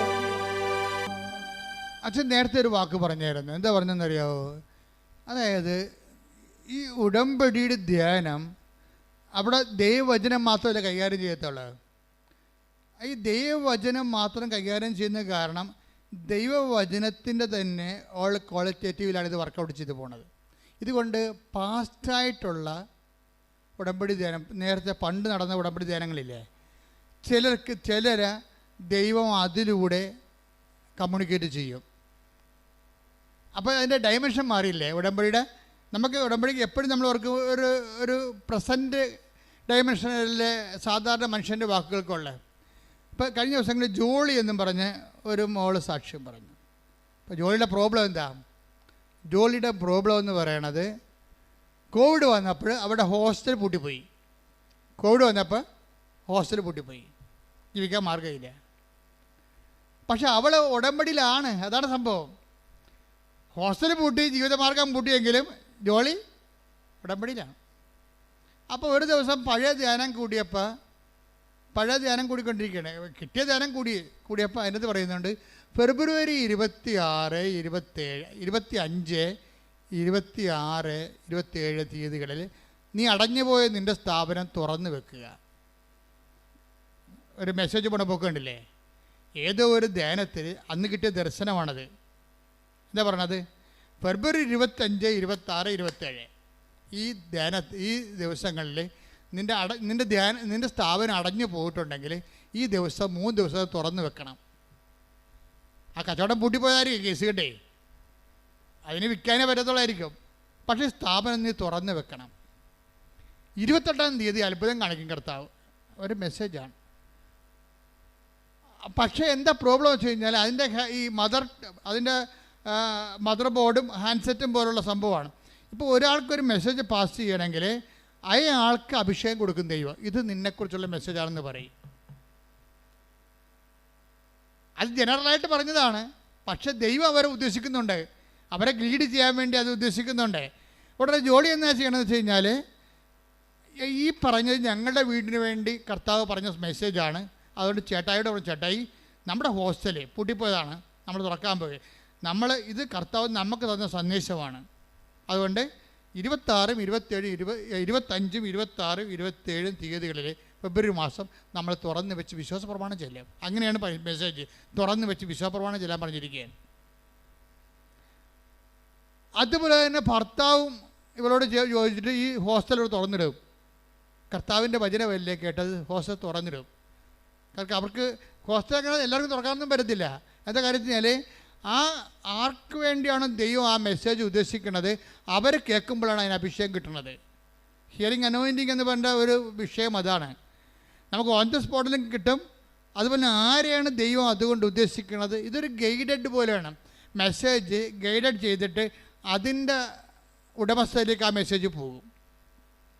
അപ്പോൾ ജോളി ഹസ്ബൻഡിനോട് പറയും, ഇത് നമുക്കുള്ള മെസ്സേജാണ്, ധ്യാനം പഴയതായിരിക്കാം, പക്ഷേ മെസ്സേജ് നമുക്കുള്ളതാണ് എന്ന് കർത്താവ് അവർക്ക് ഒരു ഇൻറ്റിമേഷൻ കൊടുക്കും. ഇവിടെ ഫെബ്രുവരി 25, 26, 27 തീയതിയിൽ ഹോസ്റ്റൽ തുറന്നിട്ട് വിശ്വാസപ്രമാണം ചെല്ലുന്നുണ്ടവരും കൂടി. 28-ാം തീയതി എന്തെങ്കിലും സംഭവിക്കുമെന്നല്ല പറയണത്. 28-ാം തീയതി സന്ധ്യ വരെ ഒന്നും സംഭവിക്കത്തില്ല. അപ്പോൾ ഹസ്ബൻഡ് ചോദിക്കും, നമുക്ക് തോന്നിയായിരിക്കും അല്ലേ? അപ്പോൾ ഇല്ല ചേട്ടാ, ഈശോ പറഞ്ഞാണെന്ന് പറയും. അപ്പോൾ 28-ാം തീയതി സന്ധ്യ കഴിഞ്ഞപ്പോൾ ഒരു 16 പിള്ളേരിങ്ങോട്ട് വന്നിട്ട് ഹോസ്റ്റൽ നിറഞ്ഞ്. 16 കട്ടിലേ ഉള്ളു, 16 കട്ടിലും ആളായി. അതായത് ഇതെന്ന് പറഞ്ഞാൽ ഇത് പഴയ ഒരു മെസ്സേജ് അവർക്ക് വേണ്ടി ദൈവം സുരുക്കൂട്ടി വെച്ചിരിക്കുന്നതാണ്. അവർ വിഷയം വന്നപ്പോൾ അവർക്കത് അഭിഷേകം കൊടുത്തിരിക്കണം, അവരത് കാണാനിടയാക്കും. അത് കാണാനിടയാക്കും. അത് എപ്പോഴും ഇടയാക്കുക എന്നുള്ളത് കർത്താവിൻ്റെ ഒരു നടപടിക്രമത്തിൻ്റെ ഭാഗമാണ്. നിൻ്റെ ജീവിത പങ്കാളിയെ കണ്ടെത്താൻ ഇടയാക്കും. എന്നെ യെരമ്യാ എടുത്ത് 29:14, നിങ്ങൾ എന്നെ കണ്ടെത്താൻ ഞാൻ ഇടയാക്കും. അതാണ് അതായത് നിങ്ങൾ പറഞ്ഞ നിങ്ങൾ എന്നെ കണ്ടെത്താൻ ഞാൻ ഇടയാക്കും. അപ്പൊ അതായത് നിങ്ങൾക്ക് ദൈവത്തെ കണ്ടെത്താൻ വേണ്ടി ദൈവം തന്നെ, നമുക്ക് കണ്ടെത്താൻ പാടല്ലേ, അതുകൊണ്ട് ദൈവം തന്നെ കണ്ടെത്താൻ വേണ്ടി നമ്മളെ ഗൈഡ് ചെയ്തുകൊണ്ടിരിക്കും. ഇതൊരു വല്ലാത്തൊരു ഗൈഡൻസാണ്. ഇതുകൊണ്ടാണ് നമ്മൾ കർക്കശമായിട്ട് വിശുദ്ധി പാലിക്കണമെന്ന് അച്ഛൻ പറഞ്ഞതിൻ്റെ കാരണം. നിങ്ങൾക്ക് ദൈവത്തിൽ വിശ്വാസമില്ലെങ്കിൽ നിങ്ങൾക്ക് എങ്ങനെയും ജീവിക്കാം. 2 ഭാര്യ, 3 ഭാര്യ, 5 ഭർത്താക്കന്മാരെ എങ്ങനെയും ജീവിക്കാം. വിശുദ്ധി ആവശ്യമില്ല, ദൈവത്തെ ആവശ്യമില്ല. പിന്നെ എന്തെങ്കിലും സങ്കല്പത്തിൽ ജീവിക്കുന്ന ആൾക്കാരാണെങ്കിൽ അവർക്ക് അങ്ങനെ അവരുടെ എന്തെങ്കിലുമൊക്കെ വിശ്വാസത്തിൽ അവർ ജീവിക്കും. പക്ഷേ സത്യസന്ധമായിട്ടാണ് നിങ്ങൾ ദൈവത്തെ സമീപിക്കണമെന്നുണ്ടെങ്കിൽ ദൈവം സമീപസ്ഥനാണ്. ദൈവം സമീപസ്ഥനാണ്. സത്യസന്ധമായിട്ട് അത് ഹൃദയം നുറുങ്ങിയവർ സങ്കീർത്തനം 18-ാം തിരുവചനം, സങ്കീർത്തനം 34:18 ഹൃദയം നുറുങ്ങിയവർക്ക് കർത്താവ് സമീപസ്ഥനാണ്. മനമുരുകിയവരെ അവിടുന്ന് രക്ഷിക്കുന്നു. ഇതിന്റെ കൂടെയാണ് ഹൃദയശുദ്ധിയുള്ളവർ ദൈവത്തെ കാണുമെന്ന് പറയണത്. ഇപ്പൊ ഹൃദയം നുറുങ്ങിയിരിക്കണം, പറഞ്ഞ ഹൃദയശുദ്ധി ഇല്ല, കാപട്ടി അവനെ കൈയിരിക്കണത്. അത് വർക്കൗട്ട് ചെയ്യണം നിർബന്ധമില്ല. സങ്കീർത്തനം 34:18 വർക്കൗട്ട് ചെയ്യത്തില്ല. നിങ്ങൾ ഹൃദയം നുറുങ്ങിയിരിക്കണം, സമ്മതിച്ച്, പക്ഷേ നിങ്ങളുടെ കൈയിരിക്കണ കാപട്ടിയാണ്. അങ്ങനെയാണെങ്കിൽ ഇത് വർക്കൗട്ട് ചെയ്യത്തില്ല. അപ്പം വിശുദ്ധിക്ക് കവനൻ്റെ വർക്കൗട്ട് ചെയ്യാൻ ഒരു അഭിവാജ്യമായ അടിസ്ഥാന ഘടകമാണ് വിശുദ്ധി. അതുകൊണ്ടാണ് പറയണത്, കർത്താവ് പറഞ്ഞത് ആദ്യത്തെ വാക്ക് എന്താണ് പറഞ്ഞത്? സമയം പൂർത്തിയായിരിക്കുന്നു, അനുദപിക്കുക. ഇത് രണ്ടും ഒരു സംഭവമാണ്. സുവിശേഷത്തിൽ വിശ്വസിക്കണമെങ്കിൽ വേറെ എന്തിലും നിങ്ങൾക്ക് വിശ്വസിക്കാം, പക്ഷേ സുവിശേഷത്തിൽ വിശ്വസിക്കണമെങ്കിൽ നീ അനുദപിക്കേണ്ടി വരും. ലോകത്തുള്ള എന്ത് പുസ്തകമാണെങ്കിലും നിങ്ങൾക്ക് വിശ്വസിക്കാം, പക്ഷേ കർത്താവിൻ്റെ വചനത്തിൽ വിശ്വസിക്കണമെങ്കിൽ യു മസ്റ്റ് റിപ്പന്റ്. പ്രാർത്ഥിക്കുക, കർത്താവേ അനുദപിച്ചുകൊണ്ട് അങ്ങയുടെ വചനത്തിലെ വിശ്വസിച്ചുകൊണ്ട് അനുസരിച്ച് ജീവിക്കാൻ എന്നെ അഭിഷേകം ചെയ്യട്ടെ.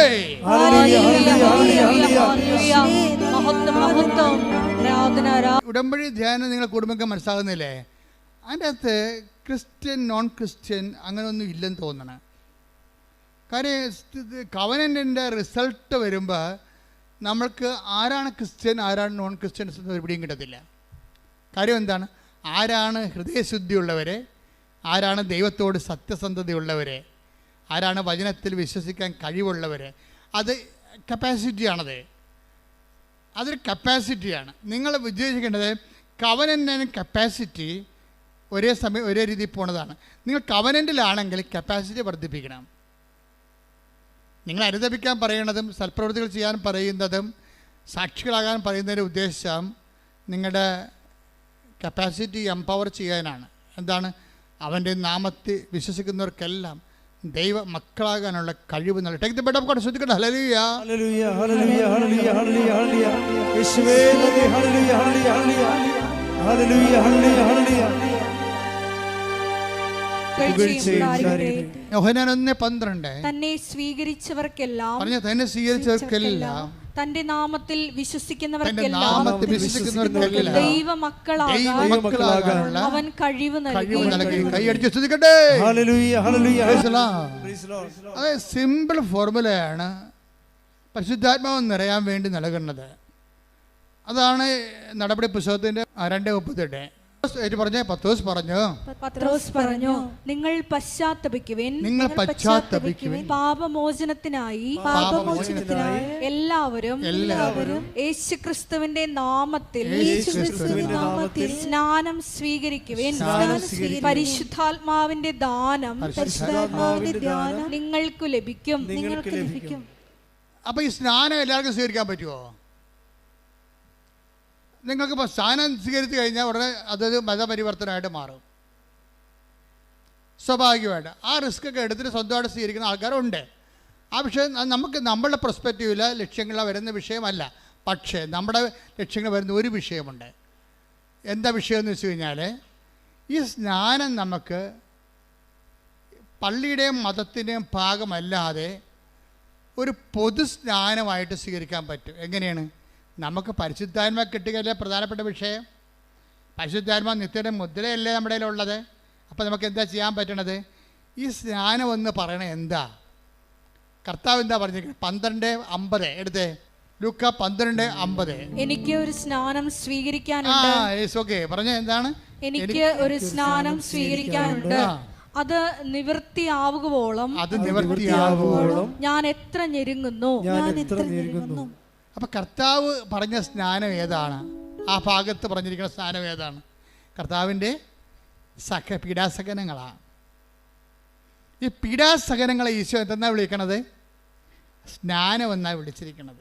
പിടിയ ഈ സ്നാനം നിൻ്റെ കുടുംബത്തിലെ പീഡാസഹനങ്ങൾ, നിൻ്റെ കുടുംബത്തിൻ്റെ രോഗമാകാം, നിൻ്റെ കുടുംബത്തിൻ്റെ ചിലപ്പോൾ നിരാകരിക്കപ്പെട്ട അവസ്ഥയാകാം, നീ കടന്നു പോകുന്ന എല്ലാ മേഖലയിലൂടെയും കർത്താവ് കടന്നു പോയതാണ്.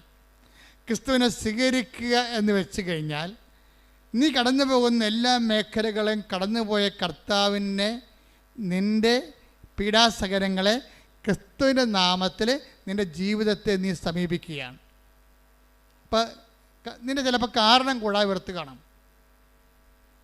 ഇപ്പോൾ ഭർത്താവ് അല്ലെങ്കിൽ ഭാര്യ ഈ കാലത്ത് ഏറ്റവും കൂടുതൽ കാരണം കൂടെ വെറുക്കപ്പെടുന്നത് എന്താ? ഏറ്റവും കൂടുതൽ ഒരു കാരണമില്ലാതെ വെറുക്കപ്പെടുന്ന ഒത്തിരി സാഹചര്യങ്ങളുണ്ട്. ചില കാരണങ്ങൾ പരസ്യമാകാം, ചില കാര്യങ്ങൾ രഹസ്യമാകാം. എല്ലാം മുതലെടുപ്പാണെന്ന് മനസ്സിലാക്കിയാൽ മതി. കാരണം കൂടാതെ നിന്നെ വെറുക്കും. നീ നോക്കുമ്പോൾ കാരണമൊന്നുമില്ല. നിൻ്റെ ഭർത്താവ് നിന്നെ വെറുക്കാൻ കാരണമൊന്നുമില്ല. ബൈബിളിലുണ്ട് കാരണം കൂടാതെ അവൻ വെറുക്കപ്പെട്ടെന്ന്. നീ കാരണം കൂടാതെ വെറുക്കപ്പെട്ടിരിക്കെങ്കിലേ അപ്പം നിൻ്റെ ഭർത്താവ് അല്ലെങ്കിൽ നിൻ്റെ ഭാര്യ സ്വിറ്റ്സർലൻഡിൽ നിന്ന് വന്നിട്ട് പിന്നെ നിൻ്റെ വീട്ടിൽ വരണില്ല, അവളുടെ വീട്ടിൽ പോയിരിക്കുകയാണ്. കാര്യം ചോദിച്ചിട്ട് പറയണമില്ല. അപ്പം നീ വന്ന് എന്നോട് ചോദിക്കും, അച്ഛാ കാര്യം എന്താണ് അച്ഛാ? ഞങ്ങൾ തമ്മിൽ ഒരു പ്രശ്നവും ഇല്ല അച്ഛാ. എന്നിട്ട് അവളെന്താ എൻ്റെ ഫോൺ എടുക്കാത്തതെന്ന് എന്നോട് ചോദിക്കും. ഞാൻ അതിൻ്റെ ഉടമ്പടി കറക്റ്റാണ് ഞാൻ പറയാം അവളെന്താ ഫോൺ എടുക്കാത്തതെന്ന്. അവൾ ഉടമ്പടി കറക്റ്റാണെന്ന് നോക്കും. ആദ്യം ഞാൻ പേപ്പർ നോക്കും, കറക്റ്റ് ചെയ്യും. അപ്പം ചില സമയത്ത് നമ്മൾ തെറ്റിദ്ധരിക്കപ്പെടും. ഭാര്യയാകാൻ തെറ്റിദ്ധരിക്കണത് ഭർത്താവുമാകാം. പക്ഷെ നീ അത് കർത്താവിൻ്റെ നാമത്തിലാണ് എടുക്കണമെങ്കിൽ അവർ കാരണം കൂടാതെ എന്നെ വെറുത്ത് ശ്രുതികട്ടെ. ഹല്ലേലൂയ ഹല്ലേലൂയ ഹല്ലേലൂയ ഹല്ലേലൂയ ഹല്ലേലൂയ. യേശുവേ സ്തുതി. ഹല്ലേലൂയ ഹല്ലേലൂയ ഹല്ലേലൂയ ഹല്ലേലൂയ ഹല്ലേലൂയ ഹല്ലേലൂയ. എല്ലാവരും സ്തുതിക്കട്ടെ. ഹല്ലേലൂയ. കരങ്ങൾ ഉയർത്തി. ഹല്ലേലൂയ. യേശുവേ നന്ദി. ഹല്ലേലൂയ. ഹല്ലേലൂയ ഹല്ലേലൂയ ഹല്ലേലൂയ. Praise the Lord. അപ്പോൾ ഇതുപോലെ ഉണ്ടാകുന്ന വ്യത്യസ്തങ്ങളായ അനുഭവങ്ങൾ നിൻ്റെ രോഗമാകാം. ഇപ്പം നമ്മുടെ രോഗങ്ങളാണ് അവൻ ചുമന്നത് എന്ന് പറയുന്നത്, നമ്മുടെ പാപങ്ങളാണ് അവൻ ചുമന്നത്, നമ്മുടെ ഭാരങ്ങളാണ് അവൻ വഹിച്ചത്. ഐസയ 53:7 ഇല്ലേ? ഇങ്ങനെ ജീവിതത്തിൻ്റെ ഓരോ കഷ്ടപ്പാടുകൾ, ഭാരങ്ങൾ, തെറ്റിദ്ധാരണകൾ, സംശയങ്ങൾ, നമ്മൾ അനുഭവിക്കുന്ന മാനസിക സംഘർഷങ്ങൾ, when you take the name Jesus Christ U receive Jesus. നിങ്ങൾ കർത്താവിൻ്റെ നാമത്തിലെടുത്താൽ കർത്താവിനെ സ്നാനപ്പെടുന്ന പോലെയാകും. മനസ്സിലായില്ലേ? നിൻ്റെ വേദന, നിൻ്റെ രോഗം, നിൻ്റെ പീഡ, നീ അനുഭവിക്കുന്ന തെറ്റിദ്ധാരണ, നീ അനുഭവിക്കുന്ന സംശയ രോഗങ്ങൾ, അത് നിൻ്റെ കർത്താവിൻ്റെ നാമത്തിൽ ഞാൻ സ്വീകരിക്കണം എന്ന് പറഞ്ഞാൽ നോ കംപ്ലൈൻറ്റ്. പിന്നെ കംപ്ലൈൻറ്റ് ഉണ്ടാകാൻ പാടില്ല. കർത്താവിൻ്റെ നാമത്തിൽ സ്വീകരിക്കണം എന്ന് പറഞ്ഞാൽ അവനിട്ട് പോയി ചവിട്ടരുത് നീ. പക്ഷേ കർത്താവിൻ്റെ നാമത്തിൽ സ്വീകരിക്കണം എന്ന് പറഞ്ഞാൽ പിന്നെ ഉടനെ മരിയൻ ഫോർമാറ്റിലേക്ക് നിൻ്റെ ജീവിതം ക്രമീകരിക്കും. എന്താണ്? അമ്മയ്ക്ക് കിട്ടിയ എല്ലാ സഹനങ്ങളും ദൈവത്തിൻ്റെ നാമത്തിൽ സ്വീകരിക്കുന്ന കാരണം അമ്മ പിന്നെ എന്ത് ചെയ്യും? ഹൃദയത്തിൽ സംഭരിക്കും, മിണ്ടത്തില്ല. ഈ അക്കൗണ്ടിലേക്ക്, മരിയൻ അക്കൗണ്ടിലേക്ക് ഇത് കരി ഓവർ ചെയ്യുമ്പോൾ ശ്രദ്ധിക്കേണ്ട കാര്യം മൗനമാണ്. പറഞ്ഞ മനസ്സിലായില്ലേ? നിൻ്റെ ഭർത്താവ്, നിൻ്റെ ഭാര്യ, അത് നിൻ്റെ അയൽവാസി, നിൻ്റെ ബന്ധുക്കൾ നിന്നെ വിഷമിപ്പിക്കുകയോ ഞെരുക്കുകയോ മനഃപൂർവ്വം ഏഷണി, പക, പരദൂഷണം നിന്നെ വിഷമിപ്പിക്കുകയും നിൻ്റെ വളർച്ചയെ മുരടിപ്പിക്കുകയും ചെയ്താൽ, when you take it in the name of Jesus Christ, you have baptized in the name of Jesus Christ. അവ നിൻ്റെ കർത്താവിൻ്റെ നാമത്തിൽ സ്വീകരിച്ചാൽ നീ യേശുവിൻ്റെ നാമത്തിൽ സ്നാനമേൽക്കുകയാണ്. യേശുവിൻ്റെ നാമത്തിൽ സ്നാനസ്ഥാനത്തിൻ്റെ ശരീരഭാഷ എന്താണ്? മൗനമാണ്. അവിടെ കിടന്ന് കാറകുകയല്ല. അമ്മയുടെ ജീവിതം നിത്യജ്ഞാനസ്ഥാനത്തിൻ്റെ ജീവിതമാണ്. എന്താ കാര്യം? എല്ലാ സഹനങ്ങളിലും ദൈവം സ്നാനപ്പെടുത്തുന്ന സമയമാണെന്ന് മനസ്സിലാക്കിക്കൊണ്ട് അമ്മ ഹൃദയത്തെ സംഗ്രഹിച്ച് മൗനമായിരിക്കും. ദൈവമല്ലേ കർത്താവ് നിന്നോട് സംസാരിക്കുകയാണ്. ഇപ്പോൾ എന്താ സംസാരിക്കണത്? നിൻ്റെ ജ്ഞാനസ്ഥാനങ്ങളിലെ നീ മൗനമായിരുന്നു കൊണ്ട് അമ്മയുടെ മധ്യസ്ഥത്തിലെ ഈശോ നിന്നെ രൂപപ്പെടാൻ വേണ്ടി, കർത്താവിൻ്റെ നാമത്തിൽ നീ ഈറ്റുന്നു അനുഭവിക്കാൻ വേണ്ടി ശ്രദ്ധിക്കട്ടെ.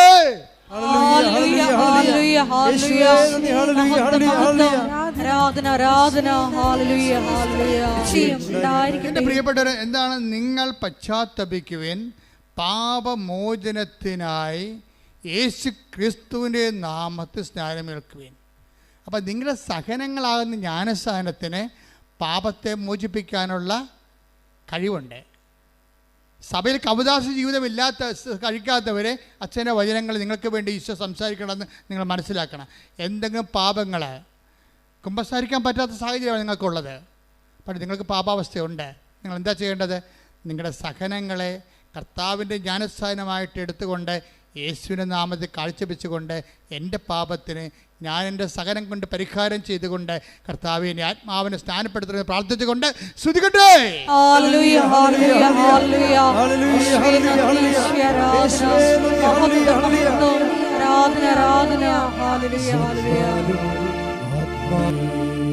അത് വിശ്വാസത്തിലാണ് ഈ സ്നാനം ആൾക്കാർ ചെയ്യണത്. നമ്മുടെ സങ്കടങ്ങളെ, നമ്മുടെ ക്ഷതങ്ങളെ മാനസികമായി ശാരീരികമാകാൻ അത് നമ്മൾ കർത്താവിൻ്റെ നാമത്തിൽ ഏറ്റെടുത്ത് കഴിയുമ്പോൾ നീ ഒരു സഹനത്താൽ ആത്മീയ സ്നാനം പ്രാപിച്ചുകൊണ്ട് കർത്താവിൻ്റെ ആത്മാവിനും അനുഗ്രഹത്തിനും നീ അവകാശിയായി മാറുന്നെന്നാണ് ഇപ്പോൾ നൽകിക്കൊണ്ടിരിക്കുന്ന ഉപദേശങ്ങൾ. കഴിഞ്ഞ ദിവസം കൊണ്ട് സാക്ഷിയുണ്ടായി. അവിടെ സാക്ഷി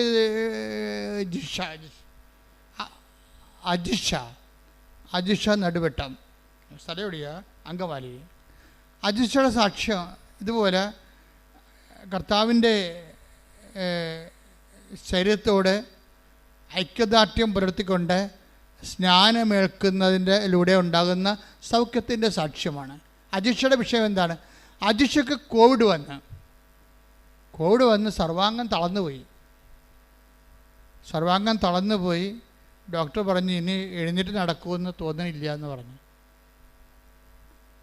അപ്പോൾ ഇവള് ഈശോയെ മനസ്സിൽ ധ്യാനിച്ചുകൊണ്ട് പറഞ്ഞ് ഞാൻ എഴുന്നേറ്റ് നടക്കുമെന്ന് പറഞ്ഞു. എന്താ കാര്യം? കർത്താവിനെ നടത്തുമെന്ന് എൻ്റെ അർത്ഥം. ഏത് സഹനങ്ങൾ വരുമ്പോഴും ക്രിസ്തുവിനെ മാറ്റി അത് ക്യാരി ഓവർ, ആ അക്കൗണ്ടിലേക്ക് ക്യാരി ഓവർ ചെയ്യണം. കണ്ടില്ല, അവളുടെ കോവിഡ് തളർവാദത്തെ കർത്താവിൻ്റെ നാമത്തിലേക്ക് അവളെ മാറ്റിയിട്ട് അത് സ്നാനമായിട്ട് ഏൽക്കുകയാണ്. അങ്ങനെ അവൾ അത് പറഞ്ഞോടുകൂടി വടി കുത്തിപ്പിടിച്ചിരുന്നേക്കാൻ പറ്റുന്ന കണ്ടീഷനില്ല ആൾ ഓൺലൈൻ ഉടമ്പടി ചെയ്തേച്ചും ഇവിടെ വന്ന് അവളുടെ ഫ്രണ്ടാണ് ആദ്യം ഉടമ്പടി എടുക്കുന്നത് ഇവർക്ക് വേണ്ടി. അപ്പോഴാണ് ഇവൾ വടി കുത്തിപ്പിടിച്ച് എഴുന്നേക്കുന്നത്. ഈ വടിയും കുത്തിപ്പിടിച്ചുകൊണ്ട് ഇവിടെ വന്ന് ഭർത്താവ് ഉണ്ടായിരുന്നു കൂടെ. ഭർത്താവിന് ഇതിലൊന്നും വിശ്വാസമില്ല. അപ്പോൾ വടിയും കുത്തിപ്പിടിച്ച് ഇവിടെ ഇരുന്ന് വന്നപ്പോഴേ ഇവിടെയുള്ള ആൾക്കാരെല്ലാം പറഞ്ഞ് നടക്കത്തില്ല, 3-ാം നിലയിലാണ്. കാര്യം വടിയും കുത്തിപ്പിടിച്ചല്ലേ, ഭയങ്കര വേദനയാണ്, മുട്ടിനും സന്ധ്യബന്ധങ്ങൾക്കെല്ലാം വേദനയാണ്. ഈ വേദനയാണ് ഇവളെ കർത്താവിൻ്റെ പേരിൽ ഏറ്റെടുത്തിട്ട് സ്നാനമാക്കി മാറ്റണത്. അപ്പോൾ ഇവളുടനെ അവിടെ നിന്ന് പറഞ്ഞ് വടിയും കുത്തിപ്പിടിച്ചാണെങ്കിലും ഞാൻ മോളിൽ പോയി ഉടമ്പടി ധ്യാനം കൂടുമെന്ന് പറഞ്ഞു. അവിടെയാണ് വിഷയം. അതാണ് വിശ്വാസം ഉണ്ടെന്ന് പറഞ്ഞിട്ട് കാര്യമില്ല, വിശ്വാസം പ്രകടിപ്പിക്കണം. വടിയും കുത്തിപ്പിടിച്ചാണെങ്കിലും ഞാൻ അപ്പം അനങ്ങാൻ പാടില്ല. പാർട്ടിക്ക് കസലാണ് ഇരിപ്പ്, എല്ലാ ബന്ധങ്ങളിലും വേദന ഉണ്ട്. വടിയും കുത്തിപ്പിടിച്ചാണ് നടക്കുന്നത്. ഇപ്പോൾ വടിയും കുത്തിപ്പിടിച്ച് ഇവിടെ ഉടമ്പടി നടക്കത്തില്ലെന്ന് പറയുമ്പോൾ ഇവിടെ പറയും ഉടമ്പടി വടിയും കുത്തിപ്പിടിച്ചാണെങ്കിലും ഞാൻ മോളിൽ കയറി ഉടമ്പടി എടുക്കുമെന്ന് പറയും. അപ്പോൾ അത് സിൻസിയറല്ലേ, ഹൃദയശുദ്ധിയുള്ള ഒരു ദൈവത്തെ കാണുന്നില്ലേ? അതാ സംഭവം. ഹൃദയശുദ്ധിയല്ലേ, അതിനകത്ത് കളങ്കമില്ലല്ലോ. എന്തെങ്കിലും മുതലാക്കാൻ വേണ്ടി വരികയല്ല, ഉള്ളത് വിശ്വാസത്തിൻ്റെ പ്രഖ്യാപിക്കാൻ വേണ്ടി ദൈവത്തിൻ്റെ മുമ്പിൽ അവൾ സത്യസന്ധതയാണെന്ന് തെളിയിക്കാൻ വേണ്ടി കിട്ടിയ അവസരം അവൾ ഉപയോഗിക്കുകയാണ്. അവൾ വടിയും കുത്തിപ്പിടിച്ച് ഇങ്ങനെ മുടന്തി മുകളിൽ കയറിയേച്ചും ഉടമ്പടിയുടെ കാര്യങ്ങളൊക്കെ ചെയ്തേച്ചും താഴെ വന്നിരിക്കുമ്പോൾ ഒരു ചുവപ്പ് ഷർട്ട് ഒരു വെള്ള മുണ്ട് കൊടുത്ത ഒരാൾ ഇവിടുത്തെ വരും. എന്താ നിങ്ങൾ ഇവിടെ വന്നെന്ന് ചോദിക്കും. അപ്പോൾ കാര്യം പറയും. അപ്പോൾ നിങ്ങൾ ഒറ്റക്കാണോ? അല്ല, ഭർത്താവുണ്ട്. ശരി, ഭർത്താവിന് എന്താ കൊണ്ടുവന്നതെന്ന് ചോദിക്കും. ഇത് ചോദിച്ചിട്ട് ആ മനുഷ്യനുടനെ പിന്നെ ഇവിടെ നോക്കുമ്പോൾ ഈ ആളെ കാണത്തില്ല. താഴേക്ക് നോക്കുമ്പോൾ, പുറകിൽ നോക്കുമ്പോൾ ഭർത്താവ് ഇരിക്കുന്ന സ്ഥലത്ത് നോക്കുമ്പോൾ ഭർത്താവിനും കാണാനില്ല. കുറച്ച് കഴിയുമ്പോൾ ഭർത്താവ് വരും. എന്താ പ്രശ്നം വെച്ചാൽ ഭർത്താവിൻ്റെ അസുഖം അൾസറാണ്. കുടൽ പഴുത്തിട്ട് ചോരയും പഴുപ്പും കൂടി മലത്തി കൂടി വരുന്ന അസുഖമാണ്. അത് മാറണില്ലത്. അത് വർഷമായിട്ട് കുടൽ പുണ്ണായി പോയിട്ട് ചോരയും പഴുപ്പും ചീറ്റണ അസുഖമാണ്. പാങ്ക്രിയാസ്, കുടലല്ല, പാങ്ക്രിയാസ്. അപ്പോൾ ഈ അസുഖമാണ്. ഈ അസുഖത്തിന് ആണ് ഭർത്താവ് വന്നത്. പക്ഷേ അയാൾക്ക് വിശ്വാസമില്ലല്ലോ. വൈഫാണെങ്കിൽ വിശ്വാസത്തിൽ ഉടനെ അവൾ വിശ്വാസം പ്രഖ്യാപിച്ച് കഴിഞ്ഞു. ഈ വടിയും കുത്തിപ്പിടിച്ച് മുകളിലോട്ട് കയറി അവൾ വിശ്വാസം പ്രഖ്യാപിച്ച് അത് സത്യസന്ധമാണെന്ന് സർട്ടിഫൈഡ് ഫെയ്ത്താണത്. അതാണ് ഇപ്പോൾ നമ്മുടെയൊക്കെ ഫെയ്ത്താണെങ്കിലും സർട്ടിഫൈഡ് ആക്കാനുള്ള സാഹചര്യങ്ങൾ നമ്മൾ ജ്ഞാനസ്ഥാനത്തോടെ സംഭവിക്കുന്നത്.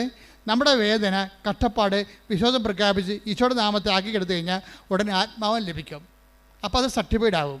ഇവിടെ ഫെയ്ത്ത് സർട്ടിഫൈഡ് ആയി കഴിഞ്ഞപ്പോഴാണ് ഈ സംഭവം നടക്കുന്നത്. ഇയാൾ നിൻ്റെ ഭർത്താവ് നിൻ്റെ കൂടെ ഉണ്ടോ എന്ന് ചോദിച്ചില്ല. തിരിഞ്ഞു നോക്കുമ്പോൾ ഭർത്താവിനെ കാണാനില്ല. ഭർത്താവിന് ആ സമയത്ത് സംഭവിച്ചത് എന്താണ്? പെട്ടെന്ന് ഒരു വേദന വന്നിട്ട് ഇവൻ ബാത്റൂമിൽ പോയി. തിരിച്ചു വന്നിട്ട് ഇവൻ സന്തോഷത്തോടെയാണ് വരണത്. കാര്യം ബാത്റൂമിൽ വെച്ച് അവന് ഇതെല്ലാം പഴുപ്പും ചോരയെല്ലാം പോയി കഴിഞ്ഞപ്പോൾ അവൻ ജീവിതത്തിൽ ഒരിക്കലും അനുഭവിക്കാത്ത ഒരു സന്തോഷം. എന്നുവെച്ചാൽ ഈ രോഗം സുഖപ്പെട്ടത് അവൻ്റെ ശരീരത്തിൽ അവന് ഫീൽ ചെയ്യും. അത് ഫീൽ ചെയ്യും. അപ്പോഴവ അവൻ്റെ പേര്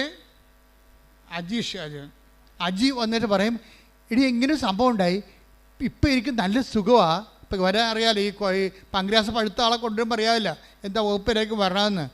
അതെല്ലാം സെക്കൻഡുകൾക്കുള്ളിൽ മാറി ഇവൻ ഓക്കെ ആവും. ഇന്ന് വരെ ആ അസുഖവനില്ല. ആ സാക്ഷ്യം നിങ്ങൾ കിടപ്പുണ്ട്. എന്താ സംഭവിച്ചത്? ഇവളാണെങ്കിൽ ഈ അജിഷ എന്ന് പറയുന്നതാണെങ്കിൽ ഉടമ്പടി എടുത്തോടുകൂടി അവളുടെ രോഗം വടിയെ കുത്തിപ്പിടിച്ച് നടന്ന ആൾ വടിയെല്ലാം മാറ്റി ആൾ ഓക്കെയായി വണ്ടിയെ പോകാൻ തുടങ്ങിയ അവസ്ഥ. സ്വന്തമായിട്ട് സ്കൂട്ടർ ഓടിക്കാൻ തുടങ്ങി. സ്കൂട്ടർ ഓടിച്ചിട്ട് അവൾ 3 കൊല്ലമായിട്ട് അവൾക്ക് ജോലിയില്ല. 3-ാമത്തെ കൊല്ലം ശരിക്കും ഇയർ ബാക്ക് ആയില്ലേ. എന്നിട്ട് ഒരു നേഴ്സായിട്ട് അവൾ അപ്പോയിൻറ്റഡ് ആയി, ജോലിയായി. പടപടാന്നാണ് ഈശോ. അതായത് ഒരിക്കൽ നീ വിശ്വാസം സത്യസന്ധമാണെന്ന് പ്രഖ്യാപിച്ചു കഴിഞ്ഞാൽ ദൈവം ആരാണെന്ന്, ദൈവത്തിൻ്റെ നാമം എന്താണെന്ന്, യേശുവിൻ്റെ നാമത്തിൽ സ്നാനപ്പെട്ട് കഴിഞ്ഞാൽ ഉണ്ടാകുന്ന നിത്യസൗഖ്യം എന്താണെന്ന്, ശരീരസൗഖ്യം എന്താണെന്ന് നമ്മൾ തിരിച്ചറിയും. ഇതെന്ന് പറഞ്ഞാൽ ആരാണ്? ആർക്കും വേണമെങ്കിൽ അവരെ, അതായത് ഒരു മതത്തിൻ്റെ ഭാഗമല്ലാതെ നിന്നുകൊണ്ട് തന്നെ ക്രിസ്തുവിൻ്റെ ഭാഗമായിക്കൊണ്ട് ഇവിടെ സന്തോഷത്തോടെയും കരുത്തോടെയും നിത്യരക്ഷയോടെ ജീവിക്കാനുള്ള സാധ്യതകൾ നിങ്ങൾ സ്വയമായിട്ട് പ്രവർത്തനത്തിൻ്റെ സത്യസന്ധതയിലൂടെ കണ്ടെത്തേണ്ടതാണ്. ശ്രുതിക്കട്ടെ ഹല്ലേലൂയ. ഹല്ലേലൂയ ഹല്ലേലൂയ ഹല്ലേലൂയ ആരാധന ഹല്ലേലൂയ ഹല്ലേലൂയ. ആലയത്തിലുള്ള അങ്ങയുടെ ജീവിക്കുന്ന സാന്നിധ്യത്തിന് നന്ദി പറയുന്നു. ഞങ്ങളുടെ കൂടെ വസിക്കുന്ന അവിടുത്തെ സാന്നിധ്യത്തിന് നന്ദി പറയുന്നു. ഹല്ലേലൂയ ഹല്ലേലൂയ. മഹത്വം മഹത്വം പുകഴ്ചയും ഉണ്ടായിരിക്കട്ടെ. ഞാനിങ്ങനെ നിങ്ങളുടെ ഓരോ മനുഷ്യരുടെ അനുഭവങ്ങളിലൂടെയാണ് സുവിശേഷ വ്യാഖ്യാനിക്കുന്നത്. അപ്പം ഞാൻ പറഞ്ഞു നിങ്ങളോട് ഒരു മതത്തിൻ്റെ ഭാഗമാണ് നിങ്ങളോടെ പറയും അച്ഛൻ മതം ഉപേക്ഷിക്കാൻ പറഞ്ഞ നിന്നവർ നിങ്ങൾ ജനിച്ച മതത്തിൽ വിശ്വാസത്തിൽ സംസ്കാരത്തിൽ അത് സംസ്കാര രീതിയിൽ ജീവിച്ചു പോകും. പക്ഷെ ക്രിസ്തുവിനെ സ്വീകരിക്കണം ഇതുമായിട്ട് ഒരു ബന്ധമുള്ള കാര്യമില്ല. ക്രിസ്തുവിനെ സ്വീകരിക്കാൻ നിങ്ങൾക്ക് വേണ്ടത് അനുതാപവും അവൻ്റെ നാമത്തിലുള്ള വിശ്വാസവും ആ വിശ്വാസത്തിനനുസരിച്ചുള്ള പ്രവർത്തനങ്ങളുമാണ്. ഞങ്ങളെ പിന്നെ ഔദ്യോഗിക സഭയിലെ അംഗങ്ങൾ അത് ജന്മനായി ഞങ്ങൾക്ക് ദൈവം ആ ഒരു കൃപ തന്നതാണ്. കൗദാസ്യ ജീവിതം കുമ്പസാരിക്കാനും വിവാഹം എന്ന കുദാശ കുഞ്ഞുങ്ങളെ പുണ്യഭവന വളർത്താൻ കൗദാസ്യവുമായിട്ട് ഐക്യപ്പെട്ടുകൊണ്ട് ഒരു കൂദാശ ജീവിതം നയിക്കാൻ വേണ്ടി ക്രിസ്തു സ്ഥാപിച്ച സഭയിൽ ഞങ്ങൾക്ക് പട്ടാഭിഷേകം തന്നു. അത് ഒരു ദൈവകൃപയാണ്. അതിൽ ഞങ്ങൾക്ക് ഭയങ്കര സന്തോഷവും അഭിമാനവും ഉണ്ട്. പക്ഷേ അതിലേക്ക് നിങ്ങളെ 0 പോയിൻ്റ് നിൽക്കുന്ന ആൾക്കാർ ആ സങ്കീർണതയിലേക്ക് വരുന്നതിന് ഇറ്റ് വിൽ ടേക്ക് ടൈം. അത് ചിലപ്പോൾ അങ്ങനെ വരണമെന്ന് ദൈവം ചിലപ്പോൾ അങ്ങനെ അനുവദിക്കത്തുമില്ല. അങ്ങനെ ഒരു സാഹചര്യം ചിലപ്പോൾ നിങ്ങൾക്കുണ്ട്, അനുവദിക്കത്തില്ല, അങ്ങനെ ഒരു സാഹചര്യം നിങ്ങൾക്ക് ഉണ്ടാവത്തില്ല. അങ്ങനെ ജീവിത സാഹചര്യം പ്രതികൂലമാണെങ്കിലും ക്രിസ്തുവിനെ സ്വീകരിക്കാനുള്ള വിഷയങ്ങൾ ലളിതമാണ്. അപ്പം മാതാവിൻ്റെ നിങ്ങളുടെ ജീവിതത്തിൻ്റെ കാര്യം നമ്മുടെ ദുഃഖങ്ങളാണ് അവൻ ചുമന്നത്. സകല മനുഷ്യർക്ക് വേണ്ടിയുള്ള സന്തോഷത്തിൻ്റെ സദ്വാർത്ത എന്ന് പറയുമ്പോൾ അത് ക്രിസ്ത്യാനികൾക്ക് വേണ്ടി മാത്രമുള്ളതല്ലെന്നാണ് ഞാനീ പറഞ്ഞതിൻ്റെ രത്നച്ചുരുക്കം. കർത്താവ് ജനിച്ചപ്പോൾ മാലാഖ നൽകിയ മംഗളവാർത്തയിൽ ഒന്ന് സകല മനുഷ്യർക്കും വേണ്ടിയുള്ള സന്തോഷത്തിൻ്റെ സദ്വാർക്ക്. That is I am proclaiming.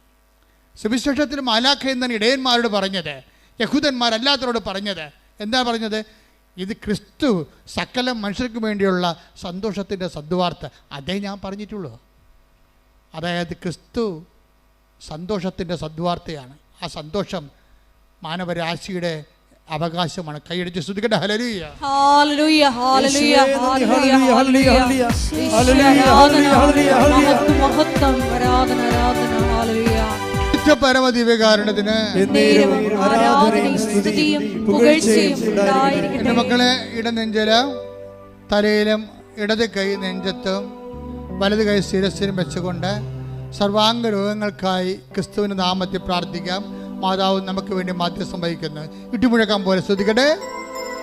കർത്താവേ, നിന്റെ ഉന്നതമായ നാമത്തിന് സ്വസ്ഥം ചെയ്യുന്നു. കർത്താവേ, നിന്റെ വിശുദ്ധ പൗരോഹിത്യത്തെ മഹത്വപ്പെടുത്തണമേ. കർത്താവേ, സഭയിലുള്ള സാന്നിധ്യം പ്രകടമാക്കണമേ. അടിപ്പിണർ പോലെ വൈതാക്കാലം പോലെ ദൈവികമായ ശക്തി ഉച്ചമുതൽ ഉള്ളംകാലം വരെ ഈശോയുടെ നാമത്തിൽ അടിപ്പിണർ പോലെ കർത്താവേ പ്രസരിക്കട്ടെ എന്ന് പ്രാർത്ഥിക്കുന്നു. ഞങ്ങളുടെ പൂർവികരും അങ്ങയുടെ തിരുസന്നിധി ചെയ്തു പോയ നിന്ദാപമാനങ്ങളെ ഓർത്തുകൊണ്ട് കർത്താവേ അങ്ങയുടെ തിരിച്ചോരെ ഓർത്തുകൊണ്ട് കണ്ണു തോന്നണമെന്ന് പ്രാർത്ഥിക്കുന്നു. കർത്താവേ, നിന്റെ തിരുമുറവാർന്ന വലതുകരം അണിപ്പെടുതാകുന്ന അത്ഭുതകരം ഓരോ മുഴകളെ സ്പർശിക്കണമേ, ഓരോ സിസ്റ്റുകളെ സ്പർശിക്കണമേ, ക്യാൻസറിനെ സ്പർശിക്കണമേ, ഓരോ അവയവങ്ങളുണ്ടാകുന്ന രോഗങ്ങളെ സ്പർശിക്കണമേ. ഓരോ കോശങ്ങളെയും കർത്താവിൻ്റെ വിശുദ്ധമായ രക്തത്താൽ കഴുകണമേ. ഞരമ്പുകളെ കഴുകണമേ. വാതരോഗികളെ, കിഡ്നി രോഗികളെ, ഹൃദയരോഗികളെ, തൊണ്ട അസുഖങ്ങളുള്ളത്, സ്പോണ്ടിലോസിസ് അസുഖമുള്ളവരെ, തലച്ചോറിന് രോഗങ്ങളുള്ളവരെ, ശ്വാസകോശങ്ങൾക്ക് രോഗങ്ങളുള്ളവർ, ബ്രസ്റ്റിന് രോഗങ്ങളുള്ളവർ, ഉദര രോഗങ്ങൾ, പാൻക്രിയാസ് രോഗങ്ങൾ, ശ്വാസകോശ രോഗങ്ങൾ യേശു ക്രിസ്തുവിന്റെ ഉന്നതമായ നാമത്തില് മാറിപ്പോട്ടെ.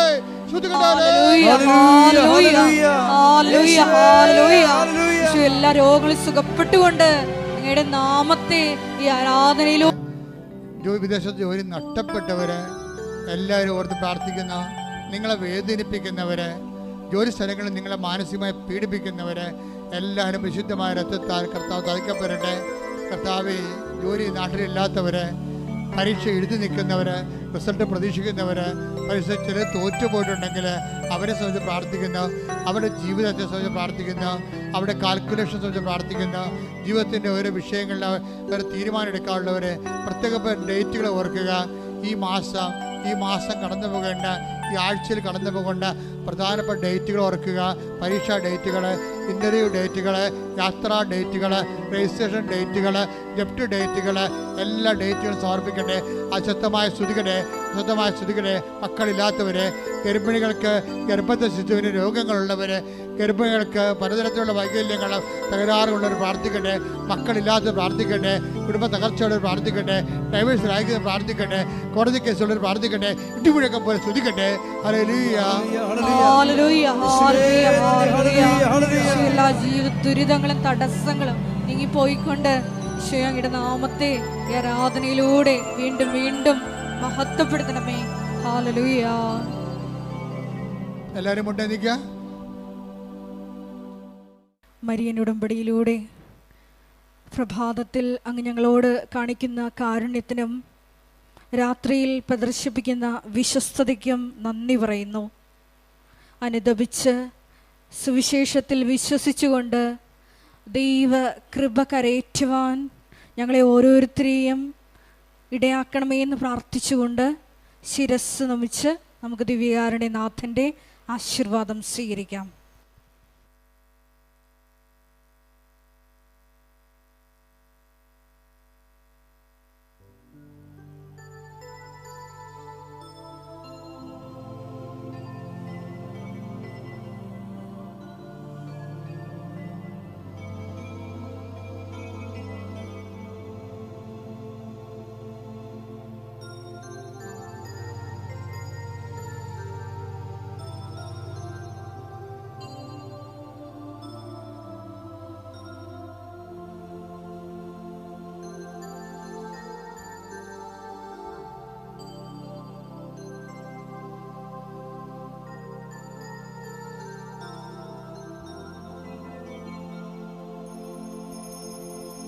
പരിശുദ്ധ പരമമാ ദിവ്യകാരുണ്യമേ, എന്നുമെന്നും അങ്ങേയ്ക്കാരാധന. പരിശുദ്ധ പരമമാ ദിവ്യകാരുണ്യമേ, എന്നുമെന്നും അങ്ങേയ്ക്കാരാധന. പരിശുദ്ധ പരമമാ ദിവ്യകാരുണ്യമേ,